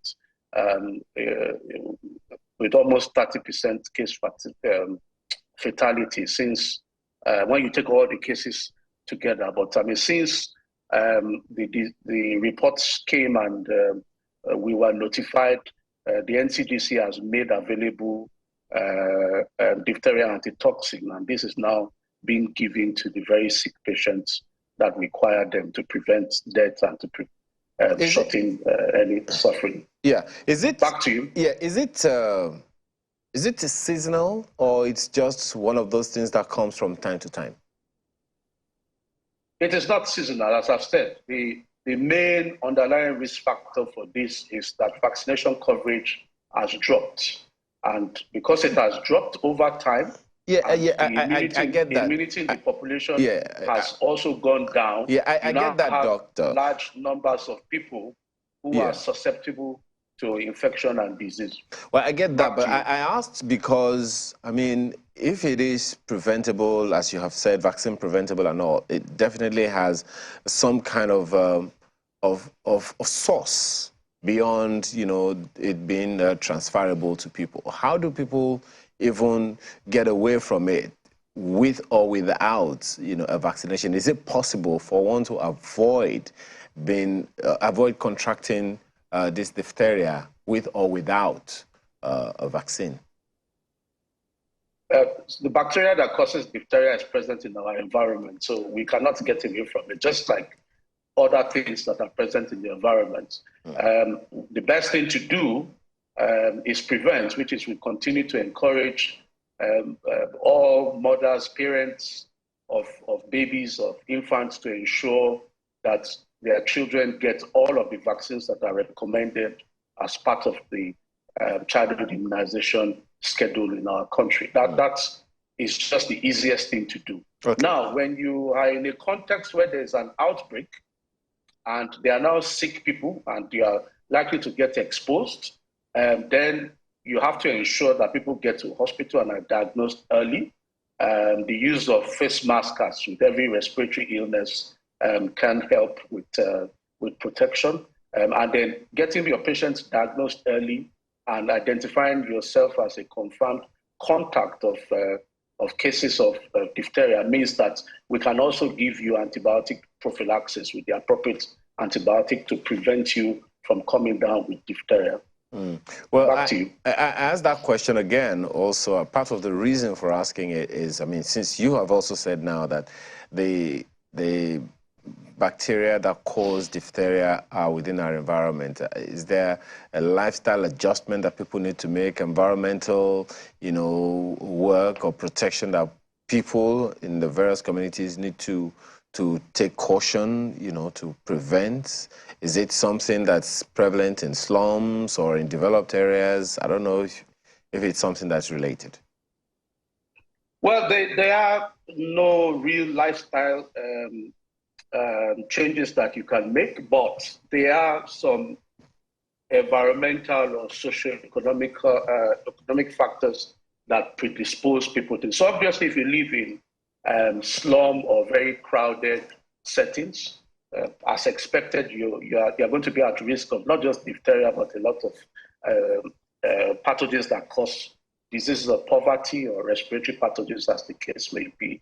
Obviously, if you're also unvaccinated or you live in slum settings or you live in places with poor environmental sanitation, all of these are predisposing factors, not just to diphtheria. So I know that this is the subject, but for our health in general, whether it's for diphtheria or for Lassa fever or for anything else, it's important that we live in clean environments and maintain good sanitation and hygiene in general. Well, back to you. Speaking of Lassa fever, the situation report for Lassa fever that your organization, the NSCDC, reported or released said that in week 52, that's December 26 to the 1st of January, there were 8,202 suspected cases, which includes 63 healthcare workers being involved also. I don't know, this is perhaps something that was expected or wasn't expected. How are we getting ahead of it? What can you tell us about this? Is there a spike that wasn't expected? For Lassa fever, this is the Lassa fever season, and if you recall, we had earlier sent out a public health advisory alerting people to this, and outside of the news headlines, we had written to health commissioners and state epidemiologists and all of our colleagues in the states to, of course, take notes that we are approaching the Lassa fever season and we expect to see a jump in cases. We plan for, we've seen Lassa fever cases throughout the year. We've got a seasonal increase in the dry season from November to May. Typically, cases peaking about the month of February. So we are seeing an uptick in cases now. It's not surprising. What we also know is that because the background rates throughout most of 2022 were higher than what we have seen in previous years, we also were anticipating that the seasonal increase might be a tad or a level higher than previously seen, and this is panning out, which is why, for example, by November, we had prepositioned all of sort of the materials that will be needed in terms of diagnosis, personal protective equipment, and the like, and sent this to our Lassa fever hotspots in preparation for increases in cases, and we are continuing to provide support as is needed, even now that the cases are truly accruing. Back to you. Dr. Adetifa, isn't it a little disturbing for you? I mean, when you say that this is the Lassa fever season, I'm a little scared, for want of a better word right now, because one would have expected that the local government system would be very, very efficient in getting ahead, educating people, giving them some form of prevention, ensuring that their environments, their sanitation activities were top-notch. Growing up, you would remember that there were sanitation, officers that came to the homes, environmental sanitation officers that came to the various homes of people. Wole, wole. Yes, in Lagos they call them wole wole. I don't know what they call them in Zaria, in Kafanchan, anywhere else in the country. So it was what was done at the time, and I would guess that was effective in helping people to toe the line such that these cases do not, come at all, because I know that these deaths that we record, they are not just figures. They are human beings. They are uncles, fathers, brothers, sisters, children. And the loss of these lives is not just figures. To us, you know, working in the maybe figures, but to these people that are affected, it's a lot of emotions that is lost. A lot of life goes with it, where even when those people are alive. So is there a way, isn't it a little disturbing that the local government system isn't ahead strongly enough to be able to deter these occurrences? Because these figures are jarring. It's a very good question, but in particular, I like, you know, your the emphasis on the fact that these are lives, are not numbers, and I hope that a lot more people in the media and other spaces actually look at this in that manner. So, as I've said, you know, the advisories were sent out, and of course, because this is a recurring decimal. States and affected local governments who have primary responsibility, I assume, to the extent that is possible, have done or started to carry out these activities. I am aware that for some of the states, at least that I've seen reports of, they had, in their defense, started the risk communication and community engagement ahead of the season, tasked local government authorities with ensuring cleanliness, and also worked, because we take a One Health approach, they've also worked closely and are still working closely with the federal, with the state local government equivalents of the ministries of the environment and the ministries of agriculture and rural development, the animal sector, to intervene as far as the environment is concerned, to intervene possibly as far as the natural vector for this virus, the rodents are concerned. We know that across the country and in general, there is a challenge depending on where you are with water, sanitation, and hygiene. So this is not a Lassa fever problem specifically, although it contributes. And in general, there's a need for all of the relevant authorities at state and local level, local government level, and even community level to do more in terms of how we manage waste, how we manage the environment, and the like. Unfortunately, in terms of, you'd recall that even in the places with the cleanest environments, yes, you achieve reduction of disease, but you don't. It's difficult to achieve elimination, so you still get some occurrence of disease, and this is where other preventive methods come in. Okay. Vaccination is one of the important ones. Unfortunately, we do not have a vaccine for Lassa fever. Well, if a country like the United States of America could eliminate malaria, I think it's only a matter of time that we would also be able to eliminate some of these diseases. But, you know, in talking about diphtheria the other time, your organization listed Lagos, Kano, Osun, and Yobe as having recorded cases of diphtheria. Speaking for Lassa fever and cholera, which states or local governments would you say are most vulnerable or worst hit? Most of our Lassa fever cases come from 3 states. So this is typical. This is Ondo, Edo, and Bauchi. So these are, we have Lassa fever so far in about 7 or 8 states: Ondo, Edo, Ebonyi, Bauchi, Benue, Kogi, Imo, Oyo, and Nasarawa in the period of the 1st of January to date. But most of our cases historically and currently are actually being seen in Edo, Ondo, and Bauchi states. Doctor, we're running out of time, but we cannot have this chat with you and not talk about COVID.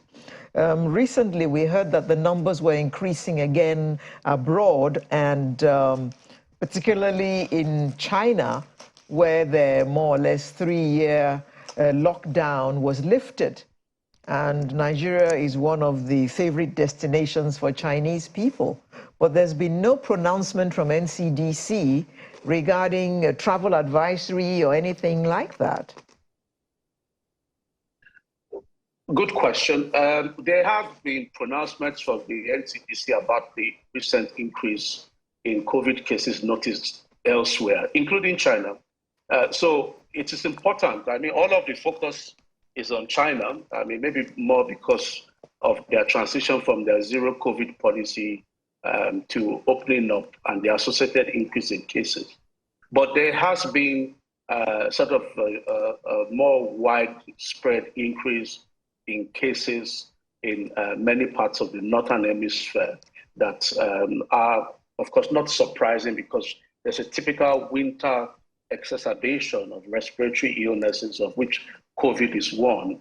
And that winter exacerbation is also is expected to contribute to increase of cases even in China and other countries in the Western Pacific.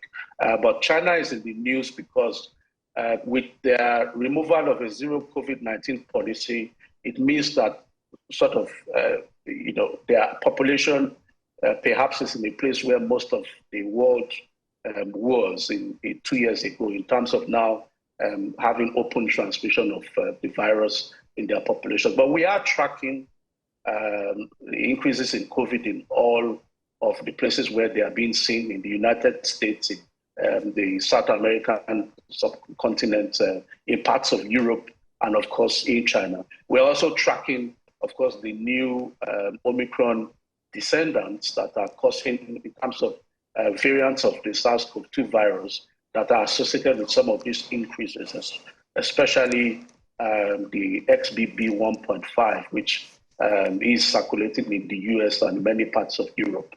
In terms of the viruses circulating in China, based on the information that is available, these are viruses that have these are variants that have been seen in other parts of the world already for more than a year, even including in Nigeria. And at the time those variants were seen in Nigeria, in South Africa, in other parts of Africa where flights come to us, they were not associated with any increases in cases or any wave. So while we've made pronouncements on the subject, we have not made any pronouncement on travel at the moment because there is no evidence to make any changes to travel. As you would recall, the Omicron first emerged on the scenes about late 2021. And also we had that fourth wave in Nigeria in general.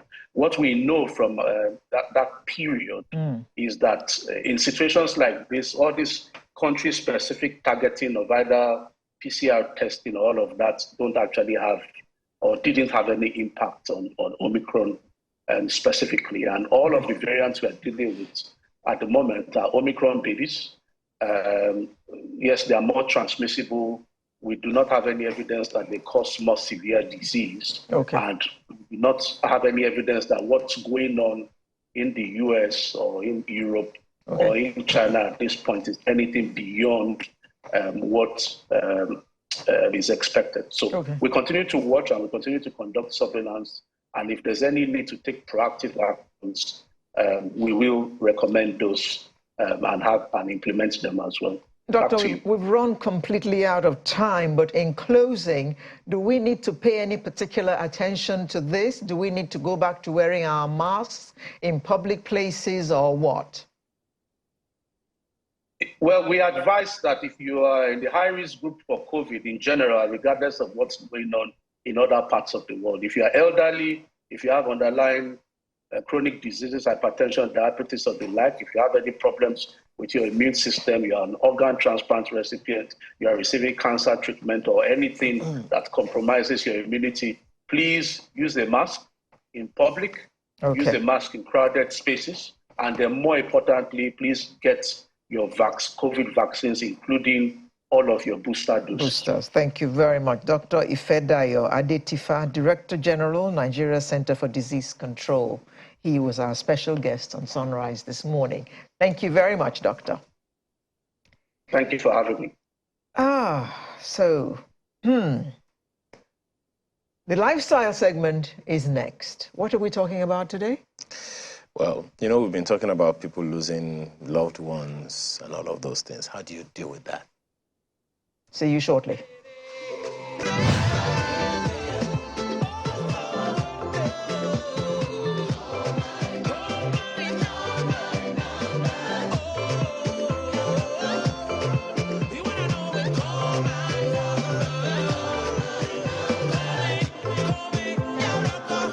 So here we are. I don't even know how to begin this conversation. You know, there are very few things in life as the experience of loss. You know, it's not a good thing to talk about that in January. But well, anytime is a good time to talk about it because some people entered this new year with losses. I mean, you lose someone on the So you need to tell 31st them or the how to 30th. cope. Some haven't moved on in 10 in years. A friend of mine lost her only child 5 years ago, and I can't say she has moved on. She still cries every single day. Well, grief is a natural response to loss. It's the emotional suffering you feel when something or someone, precious, something or someone that you love is taken away from you. Look, let's just get into the conversation this morning with John Pandey, who is a certified grief and bereavement counselor as well as an advocate. Thanks for joining us this morning. Thank you for having me. I have to admit, this is a difficult conversation to have. It is. Because, I mean, it's not something anyone wants to talk about. True. But the truth of the matter is that when you lose something, especially something you're not prepared for, you suddenly lose a job. You suddenly lose something precious to you, a spouse, a child, a car that you angled for all of your life. Don't put the car in the same bracket, please. Well, yes, but don't forget that in other parts of the world... Yeah, a pet. A pet, yes, a pet. Which one is more important, the pet and the car? A pet. A pet becomes your companion. Because something you almost cannot do without. To some people, that car is companion. Anyway, so what have been your experience dealing with this space, you know, of talking about grief, and how easy is it for anyone to confront the reality of loss? Okay, so I like to say that for you to be able to confront it, you just have to accept the fact that the minute you're born, you're in this world, and you live long enough, you would experience grief, you know, in one form or the other. Like you rightly said, loss of a loved one, or loss of a pet, or a marriage, or a job, you know. But the greatest kind of grief and the grief process we go through is when we lose a loved one, you know, because these are human beings, and these are people you have attachment with, you have experiences with, no matter how, even if it's just for 1 year, even if it's 6 months, even if it's a woman who miscarried, you know, had a miscarriage. Yes. So it's really painful. People are beginning to be open, you know, to it. They're willing to come for counseling sessions. They are willing to talk about it, unlike maybe some years ago where it was just a hush-hush kind of thing. But it's a terrain that people are beginning to see that it affects us emotionally, our mental health, and all of that. It definitely affects everything, including productivity. Exactly. But, you know, there was something we discussed with Dr. Adetifar earlier, which, you know, along the line of people using the numbers of things that have happened, for instance, number of people that died in a car accident or a car crash, or, you know, the number of jobs lost, number of miscarriages, to statisticians or researchers, those are just numbers.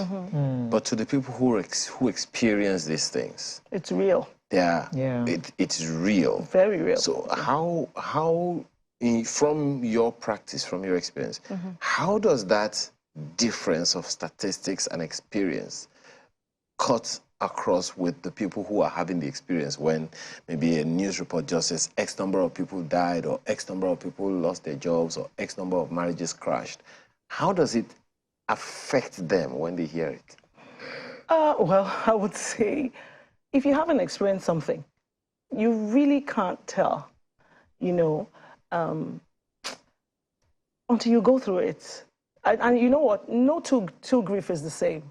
So you can't really tell people how they will react, you know, or how they will take it. So when I lost my mom, somebody else who has her mom will not understand how devastating it was for me, and how even it's going to be 4 years, this year by November, how I still stop and shed the tears, and I miss her. I see my kids growing up without her because she was so much into her life. So how do you tell anyone? They just say, oh, so person lost their mom.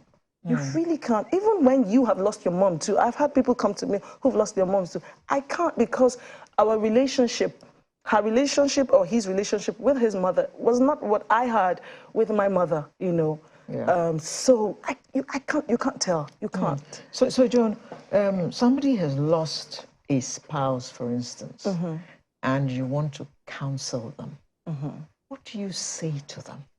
Because sometimes I go to see people who are bereaved and I just sit there because I say to myself, nothing I say is going to console them. Yes. Let me just be there. Yes. So what do you say to them?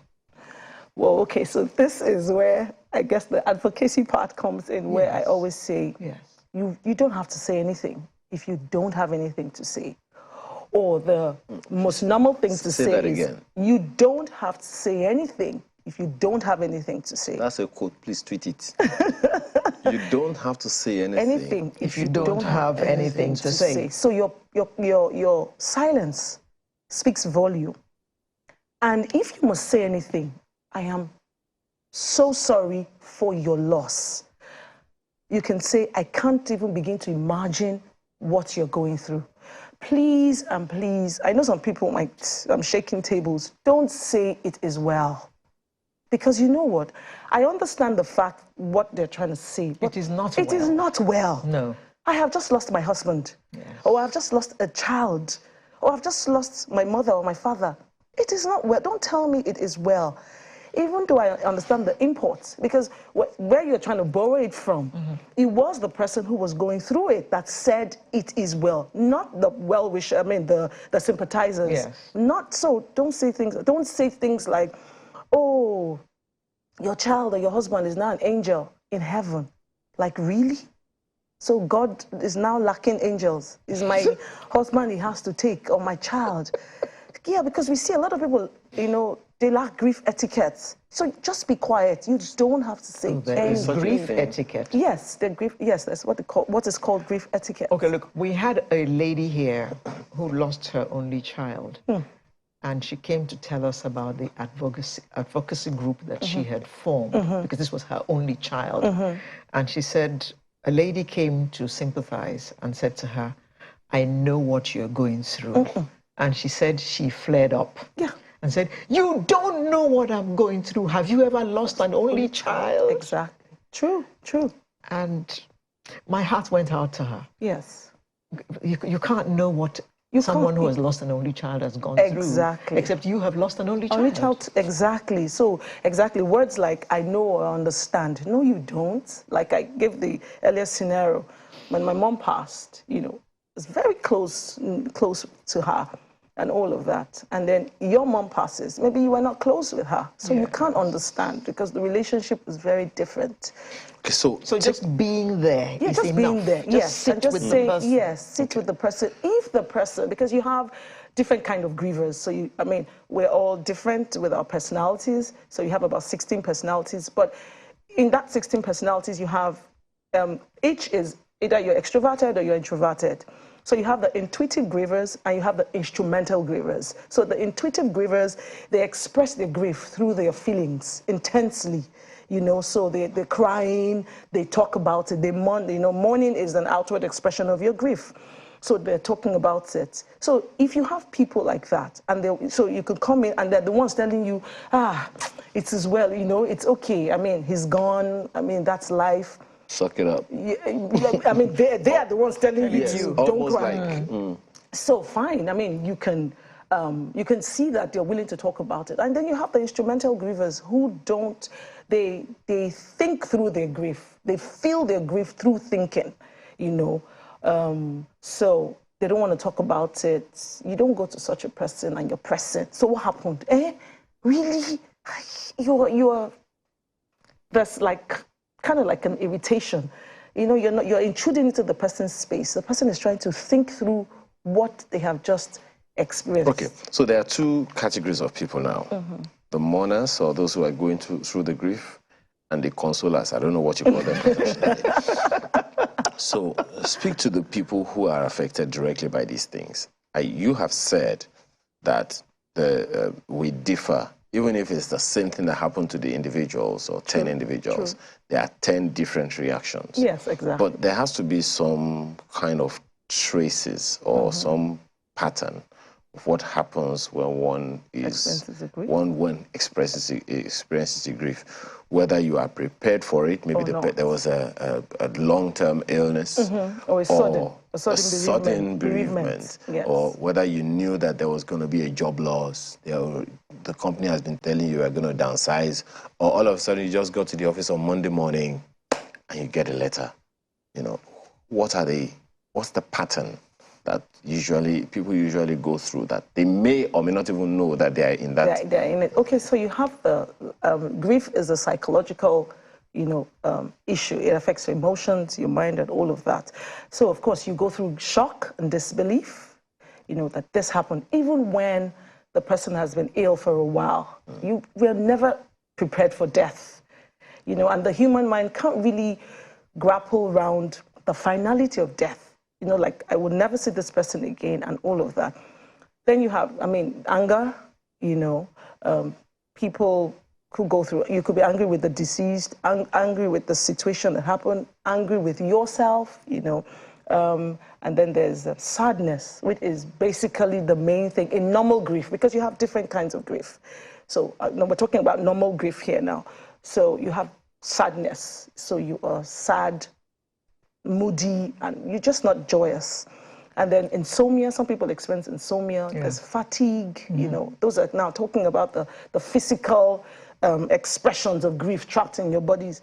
You can have IBS, which is irritable bowel syndrome, headaches, tight jaws, dry mouth, aches and pains, Can grief plunge one into depression? Yes, if not properly treated or looked into. Yes, it can become complicated grief, which is prolonged.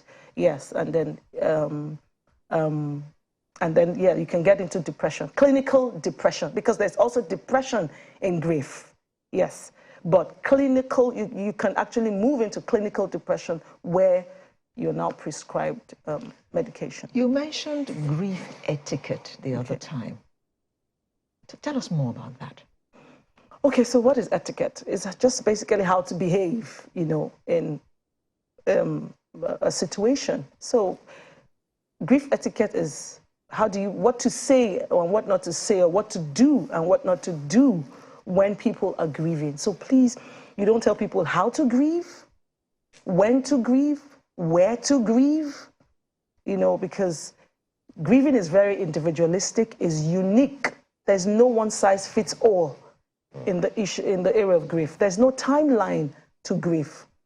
So you don't tell someone, it's been 5 years, you should move on. And even in grief, there's no word like move on. You move forward with your life. You incorporate your grief into your life, because your joy and your grief will continually coexist till you also leave this earth. So you see people say things like, you can have another child. You're young, you can have another child, or you can remarry. Or you tell the man, maybe who has lost his wife, you say, it's 1 year since your wife passed. Why are you not thinking of marrying somebody else? So that's just what grief etiquette is. You don't tell people, is what to do and how to behave around people. Is that why, my apologies for butting in, is that why some people in grief don't want visitors? Yes, sometimes, yes. They just want their space. It's not like they don't want visitors. They are not ready yet to have all those questions bombarding them. Because, I guess in this part of, or maybe Lagos, Nigeria, silence is not a common thing that we're comfortable with. So I can't come in here to your house and just be quiet. You can't. It's weird. So when somebody's grieving, you'd best just come in and be quiet. But we're not comfortable with that, you know. So you're like, how can I be quiet? What do I say? And all I must say something. So sometimes some people don't even want guests. They're still processing. I mean, when I lost my mom, I was talking like that was the way I could express myself. I could, as I talked about it with any and everybody. I didn't care if something, you know, I would bring it in some way or the other. And that was how I was able to process what I'd gone through, understand it, and come to accept it, that this is my norm, you know, now. How significantly does an experience of grief affect a human being's lifestyle? Okay, so when you experience the loss of a loved one, there is, like when we had COVID, so you had yourself before the loss and yourself after the loss. You would never get back to that person that you were before the loss. You just have to be able to, you know, move forward, create, and begin to create new memories. Now, this can affect you socially. Some people withdraw from other people. It's not advisable to. Maybe for some time you might, you know. Some people trust. It affects their level of trust. Trust even in God. Trust in, because one of the fear is one of the things you experience you go through when you experience a loss. Fear just comes on you. You know, you're afraid of your own death and, you know, and things like that. Anybody around you, my kids, they shouldn't go. They might die. They might have an accident. So, trust. You know, the trust is affected. Some people, anxiety takes over. So every little thing, they're anxious. They either want to quickly get through with, oh, I don't have enough time. You know, sometimes when the fear creeps in, oh, I don't have enough time. This person just passed in front of me, you know. But they're all part of the symptoms. It will wane gradually if you process the grief in the right way. Okay. Talking about that, exactly the next question. What is the right way to grieve? There are many, many people who have taking certain actions, like, for instance, loss of a spouse. Next thing, I just want to get married because I don't want to feel the loss for too long. And for, you know, what is happening, it's worse because, I mean, you are almost like trying to project the previous relationship on this new one. So what is the right way to grieve? Okay, I must say something. There's no right or wrong way to grieve as an individual, but there are right things to do. Okay, so, and which is acknowledge it, you know, and then process the grief.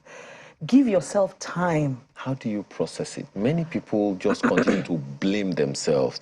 If I didn't do this, maybe this wouldn't have happened. They take on the guilt that they were responsible for it and all those things. I don't know if that is in any way that's helpful. Okay, so that's one of the stages. Some people argue there are no stages in grief, there are no phases in grief, but there's something called the bargaining stage. I would like to use the word stage now, where you're like, oh, I should have, the could have, and the would have. Oh, if I was there, I should have done this, I would have done that, you know. But it's normal. That response is normal, the blame, but you can't keep blaming yourself for 10 years. For years. You can't go that route. You're going to do more damage to yourself, you know, than repair, if I may say. So just give yourself, I mean, that some benevolence, if I may say, you know, just even if it was your fault. So maybe the person was telling you, I'm having a tummy ache, and you didn't take the person to the hospital. And in time, you know, it's happened. You know what? You can't kill yourself because of that. So give yourself some time. Please process, get a right support system. And support system could be family, could be friends, could be colleagues. Anyone who has a listening ear is very important in grief, in the grieving process. A listening ear than a talking mouth, you know. and all of that. So, and then you can, what else? Talking, is very therapeutic. So you can get a professional, and that's where professionals come in. If you don't have, some people say, I don't have a family, I don't have a support system. Your counselor or your therapist could be a support system that would help you see things in the right perspective. Some people, in trying to deal with grief, they just, as you said, want to talk. Sometimes they just want to put it on social media. Type it on Twitter, okay, this has happened to me, or this is happening to me. And you get all kinds of responses, yes. All shades and types of comments, some encouraging, some discouraging. Some people would take brutish actions as a result of some of those comments. Are there things to avoid in the process? Because of the overwhelming feeling we go through, when we go through grief, we just want to let it out. Like, if I could just do something to take this pain, excruciating pain away. Well, I wouldn't say don't put on social media if you want to, because, if you feel comfortable. But what I would say is be ready. Are you psychologically for what's coming back? Because some people would blame you. Some people would say things that you would regret. So you have to weigh your pros and cons before you do that. But I have seen where it is worked. People have built communities, out of it. Because I also do an online talk show where I bring in people who have lost loved ones, and they share their story. And there's a lady who have built a community for women who have lost their spouses, and she's reaching out to them, even though I've seen some very rude comments from even fellow women. And I had to go and check. I'm like, oh, okay, you still have a spouse. That's why you're still talking like this, Yeah, so. Okay, so, well, we've spoken about the person grieving. Okay. Now, let's talk about, what's those other people called? Those people who console, the comforters. The comforters. Or consolers, whatever you want to call them. Now, you've spoken to them in a little bit, spoken about, grief etiquette and things they should do, things they shouldn't do, and all of those things. But there are some impersonal conduits like that, such as the social media, thing that we talked about. Sometimes some people want to let out what's going on with them by reacting to what someone else is posting on social media about their personal lives. There are those who have read what was written on them on social media, about them on social media, and they have gone ahead and committed suicide. This is not unknown to you. All these things. So if you counsel social consolers, I'm just coming up with all kinds of if you counsel them now about helping people deal with whatever it is that they're going through, not just because grief is grief, irrespective of whatever what it is, exactly. The situation is, what would you tell them? Be kind. Please be kind. Be kind with your words, because people are going through a lot, Always put yourself in. When people put out things, try and understand where they're coming from. Even if it irks you, you really don't like it, but try and understand the other person. That way you'll be more empathetic with, what they're doing, and you'll be more compassionate. And even your reply could even change their perspective, rather than just drive the nail into the coffin and, because our words are very powerful. So if somebody is maybe experiencing, say, loss of a spouse or a child, and you come up with all sorts of things. I've seen people, if you were there earlier, your husband would not have died. Family people saying that, like the person is a god. This person can just fly off the handle and say, you know what, there's no need for life. Okay, we have a minute. I'd like you to look into that camera and speak to someone who has lost a very precious person to them, loss of a child, whether it could be a couple watching right now, could be a married person watching right now, what would you say to them now as by way of a first step or something that can console them now? Okay, so I would say, first and foremost, I would say I am so sorry for your loss. I can't even begin to imagine what you're going through. But if you take it one day at a time, you will be able to pull through. You will come out of it, you know. Just don't keep it all to yourself. Reach out, you know, to people. There are people around you. Even sometimes it could be just a colleague who has a listening ear, which is very important. And just let out. If you need to cry, cry. If you need to journal, journal. If you need to take a walk in nature, you know, just to clear your head, do that. Self-care is very important at this time in your life because you need to take care of the physical to be able to take care of the emotional. Well, I'm not consoling myself right now, but, you know, it's because a really difficult conversation to have, but we'll definitely have you back. We've talked about lots of people, but maybe some other time, how do we deal with some things that we don't want to deal with? Loss of my earring or something like that. John Pandey, certified grief and bereavement counselor, as well as an advocate. Thank you so much for your time this morning. Thank you for Truly having me. appreciate you being here. Pleasure. Well, we had a couple of guests here one day tell us that music plays a very important role in our minds. Talk about that when we return.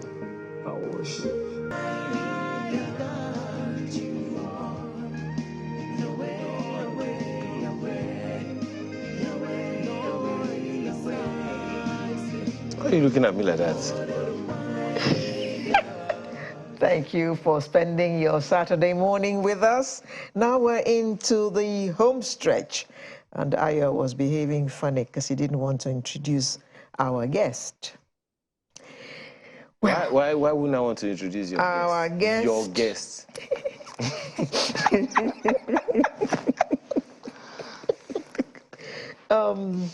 Our guest is a multiple award-winning gospel artist, IT Dennis.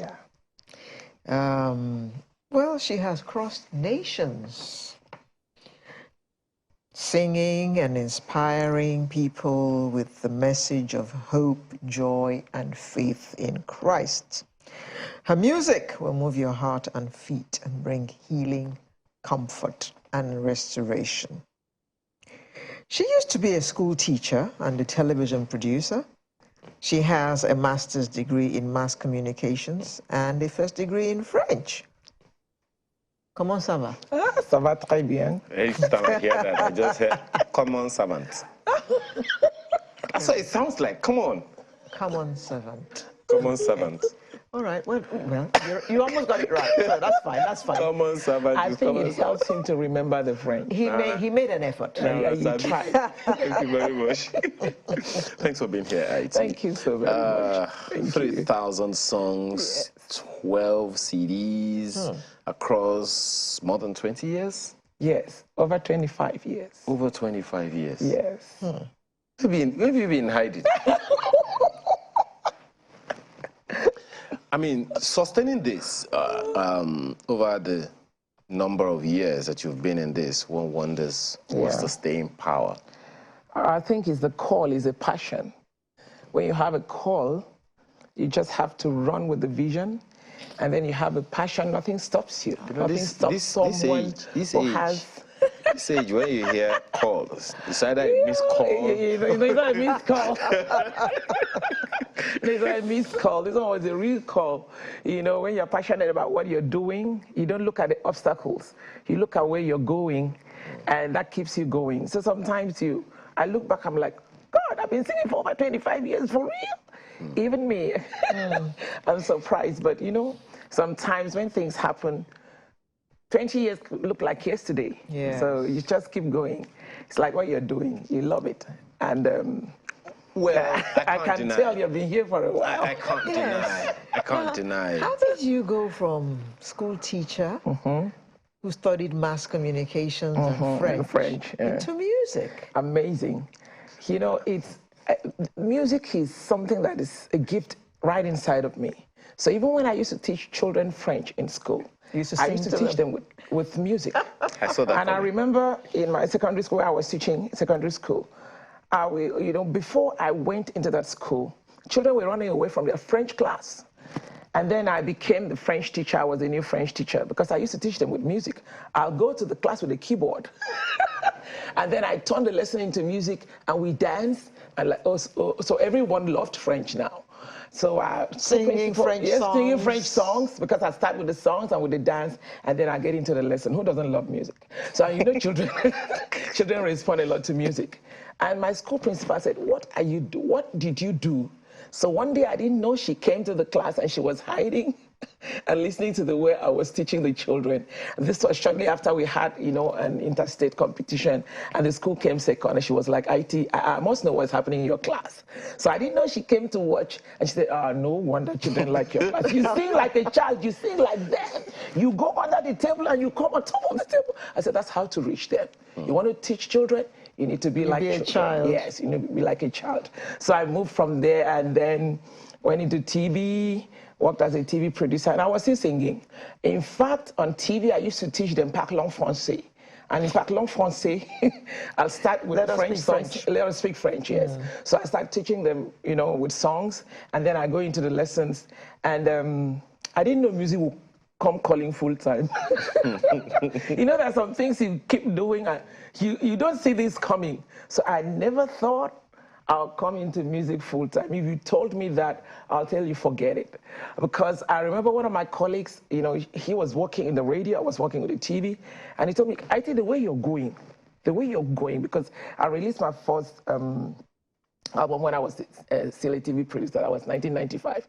He said, the way you're going, you will drop this mic for the other mic. I said, Young, leave it. It can't happen. I love my job. I love doing documentaries. I love going and look for my artists. I love, there are deadlines. Oh my God, I need to edit this. That was my life. I love meeting new artists. I love interviewing them. That was me. And I said, no, I can't leave it. And I didn't even believe that I left it. Your enthusiasm is infectious. What did he say? So your enthusiasm is infectious.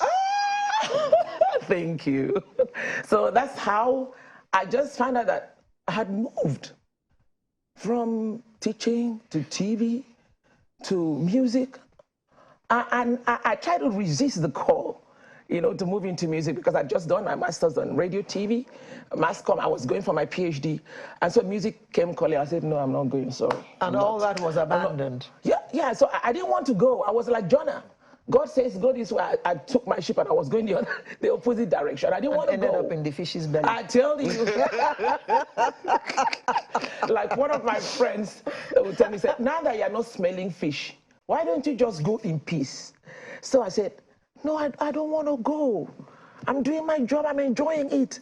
Why would I want to go? Then I went to tell my mom, well, it's like, my mom said, what did you say? It's like I'm having a calling to music. And my mom was like, I don't want to get into trouble with God because of you. Can you just leave this place? Can you just leave this place? Is there music in the family? No, she told me, whoever makes a living singing. I wonder. And why didn't God call you when I sent you to primary school? I was alone. My dad had passed. And you had 6 siblings. And then primary school, God didn't call you. Secondary school, God didn't call you. University, God. Now that I should reap the fruits of my labor. You're coming with this kind of story. Just leave me alone. But she's reaping it now big time, isn't she? Oh, God. She's like, when they called me, I had concerts in the U.S. very often. She lives in the U.S. now. So I'm like, where are you? I said, oh, you were here last month. I said, yes, I had a concert in Atlanta. I called her from Kenya. I said, I had a concert in Kenya. He said, you had what? I said, I had a concert in Kenya. I had a concert in Houston. I called, Mama, how are you? He said, this music is good, dude. I assure you, Mommy is going to call you after this program and say, hey, you go and expose me, Abi. But 25 years ago, music had a nature of its own. Yeah. Today, it's a whole different ballgame altogether. Yeah. Now, music, but first of all, tell us your own entry into it. You've told us the journey and all of this, but coming into it full time must have been a completely different kettle of fish. It was not really easy. I didn't like wait, oh God, you were calling me, oh God, I've been waiting for this call like forever. No, it wasn't like that. I tried to run away. I did everything to avoid, but whenever I'll sit in the office and I'm hearing music from over the radio, or it coming from TV, I'm just watching, you know, a video, you know, musical video. I'm like, something would tell me that's what you're supposed to be doing. I remember I would leave my office several times, go to the bathroom to go ease myself. Actually, I'm going to cry. I'll go to the bathroom, cry. I said, God, okay, I'm coming now. It's okay, take it easy, I'll come. I just want to make some money. I said, I want to make some money. Suppose the money you want to make was in music. You know, I didn't know that. No, I didn't know that. You know, sometimes God will tell you to do something and you're afraid. And what people tell you make you more afraid. They're like, oh, excuse me, you know, at the end of the month, you know, they're going to pay the salary. So who is going to pay I have bills to pay. You don't speak in tongues to pay the bill. Maybe you pay in tongues, you pay in Naira and Kobo. Exactly. So I was afraid too. God, how am I going to do it? So there are many people who are actually very, very much afraid. Yeah. Perhaps even more so now. Yeah. The economy 25, okay, let's say 26, 27 years ago was better than what we have than now. what it is now. So contemplating the idea of listening to God unknown. right now. No, I always encourage those people, step out. You know, just step out, walk on the water. Just the way you did. You know, when I stepped out, I was After like, rebelling God, for how many I years? said, God, am I staying? Am I fine? Am I okay? Sometimes, you know, someone looked at me. I was, you know, going back home. They had me on a TV show. So I was greeting someone and said, this is IT. She used to work, then she went to Lagos and she's no more working. I said, oh my God. So people don't even think I'm working because I'm doing music. She's no more working. So I now say, people don't know that it is more challenging to do. We'll come to the challenge that Gonsi. We have just about 9 minutes or so. Yeah. So for anyone trying to make that difficult decision now, what would you say should be their radar? I'll tell the person, get a mentor, get someone who has been there, let that person talk with you, let that person encourage you. Have someone you're looking at that's going to encourage you. Because I'm always encouraged, step out. Just step out, you know, bit by bit, step by step, one day at a time. Don't think that the people that have made it, you're going to make it in one day. It's just like any career or any business you're building. You don't make it in one day. But if you have your vision in place and you keep building, there is no way you're not going to happen. It's not going to happen overnight, but it's going to happen all the same. So I'll tell the person, you see, look at where you're going. Forget about what is happening. Just step out. Because if you don't step out, you're wasting time. You will still do it, maybe in your 60s, in your 70s, but since I'm not the Sanders, so Okay, now talk to us about the process that goes into it. Do that in about 20 minutes. How tedious is it to write a song? How tedious is it to write a song? Let me think about so that it. people who listen to music, who critique songs. No, now, let me tell you something. There are different kind of songs. There's some songs that are very easy to write. You just, sometimes for me, I just receive the song. So I receive the seed of the song. It could be a line. It could be, you know, an idea. And then I get back home and work on the seed. So you work on the seed. That's why someone called me and said, I want to be out of school. I don't want to go to university again because I have the call to music. I said, you need education to survive, for even to write songs that rhyme. You need to be lettered. If you're not lettered, you can't even make it. So go back to school. The call is not going to run. So go back to school. You still come out. You have all your lifetime. Calling will still be waiting to be waiting for you. So you need to be lettered, depending on the audience you're ministering to. If you want to reach, well, of course, there's some audiences that you don't even need to be lettered. You're singing to everyday people. Like I sing in my language. Oh my God, I'm good in my language, and I sing in English. I sing in French. Have I done a song in German? Well, when I was in school, okay. I did a song in Spanish, even though I don't speak Spanish, but I love languages, actually. So you get the song, you spend your time with the song. A good song does not just happen. So when you sing it, you know, I'll give it to my friends, critique this song. How do you feel about this song? I sing it to people whose songs are good, who are good songwriters. How do you say, oh, I did, this is fine, but what about this line? You know, you have gotten an input, because there is no tree that can make a forest. So you're not in competition with anybody. I always tell people, you're in competition with yourself. You have yourself to beat. So don't think that, you know, I don't want anybody to know my song. Well, that's a lonely world, baby. So somebody should know what you're doing. Somebody should be able to critique and say, no, this one is not good. This song is too long, or stuff like that. People are generally in a hurry to come up with the hit song. One of those of yours, by the way, what do you call it? So, many people are in a hurry to do a hit song. Yeah. I worked in radio like she did for many years. Yeah. One of my responsibilities, oh God, we're running out of time, was to select the song to play. Yeah. The artist will come and say, this is the hit song. Oh, guy, this one is not going to fly. No. Let's use this one. Is yeah. You see, nobody really knows what a hit song is going to be until it becomes a hit song. When the guy that did Jerusalem, I talked with him because we had a concert together last December, and he said, I didn't even know it was going to be a hit song. All over the world. So people don't know. Just, you know, like the Bible says, cast your bread upon many waters. You don't even know which one is going to return with the proceeds you need. So just do the song. Put in as much as you can. You don't know which one is going to be a hit song. What do you think might be? What do you think might be the hit song? Right? The pastor side. The song you think is going to be a hit song might not even be a hit song. Yeah. The song you didn't give a chance might just happen to be the hit song. So give everything to the songs that you do.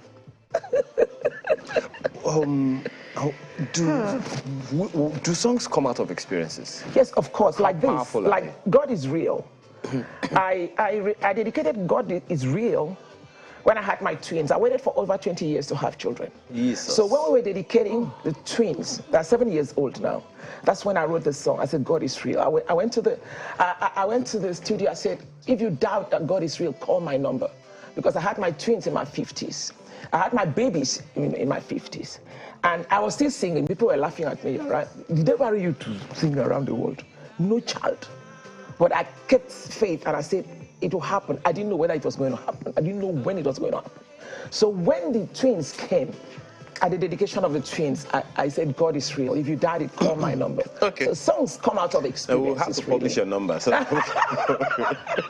IT Dennis. Yes, thank you.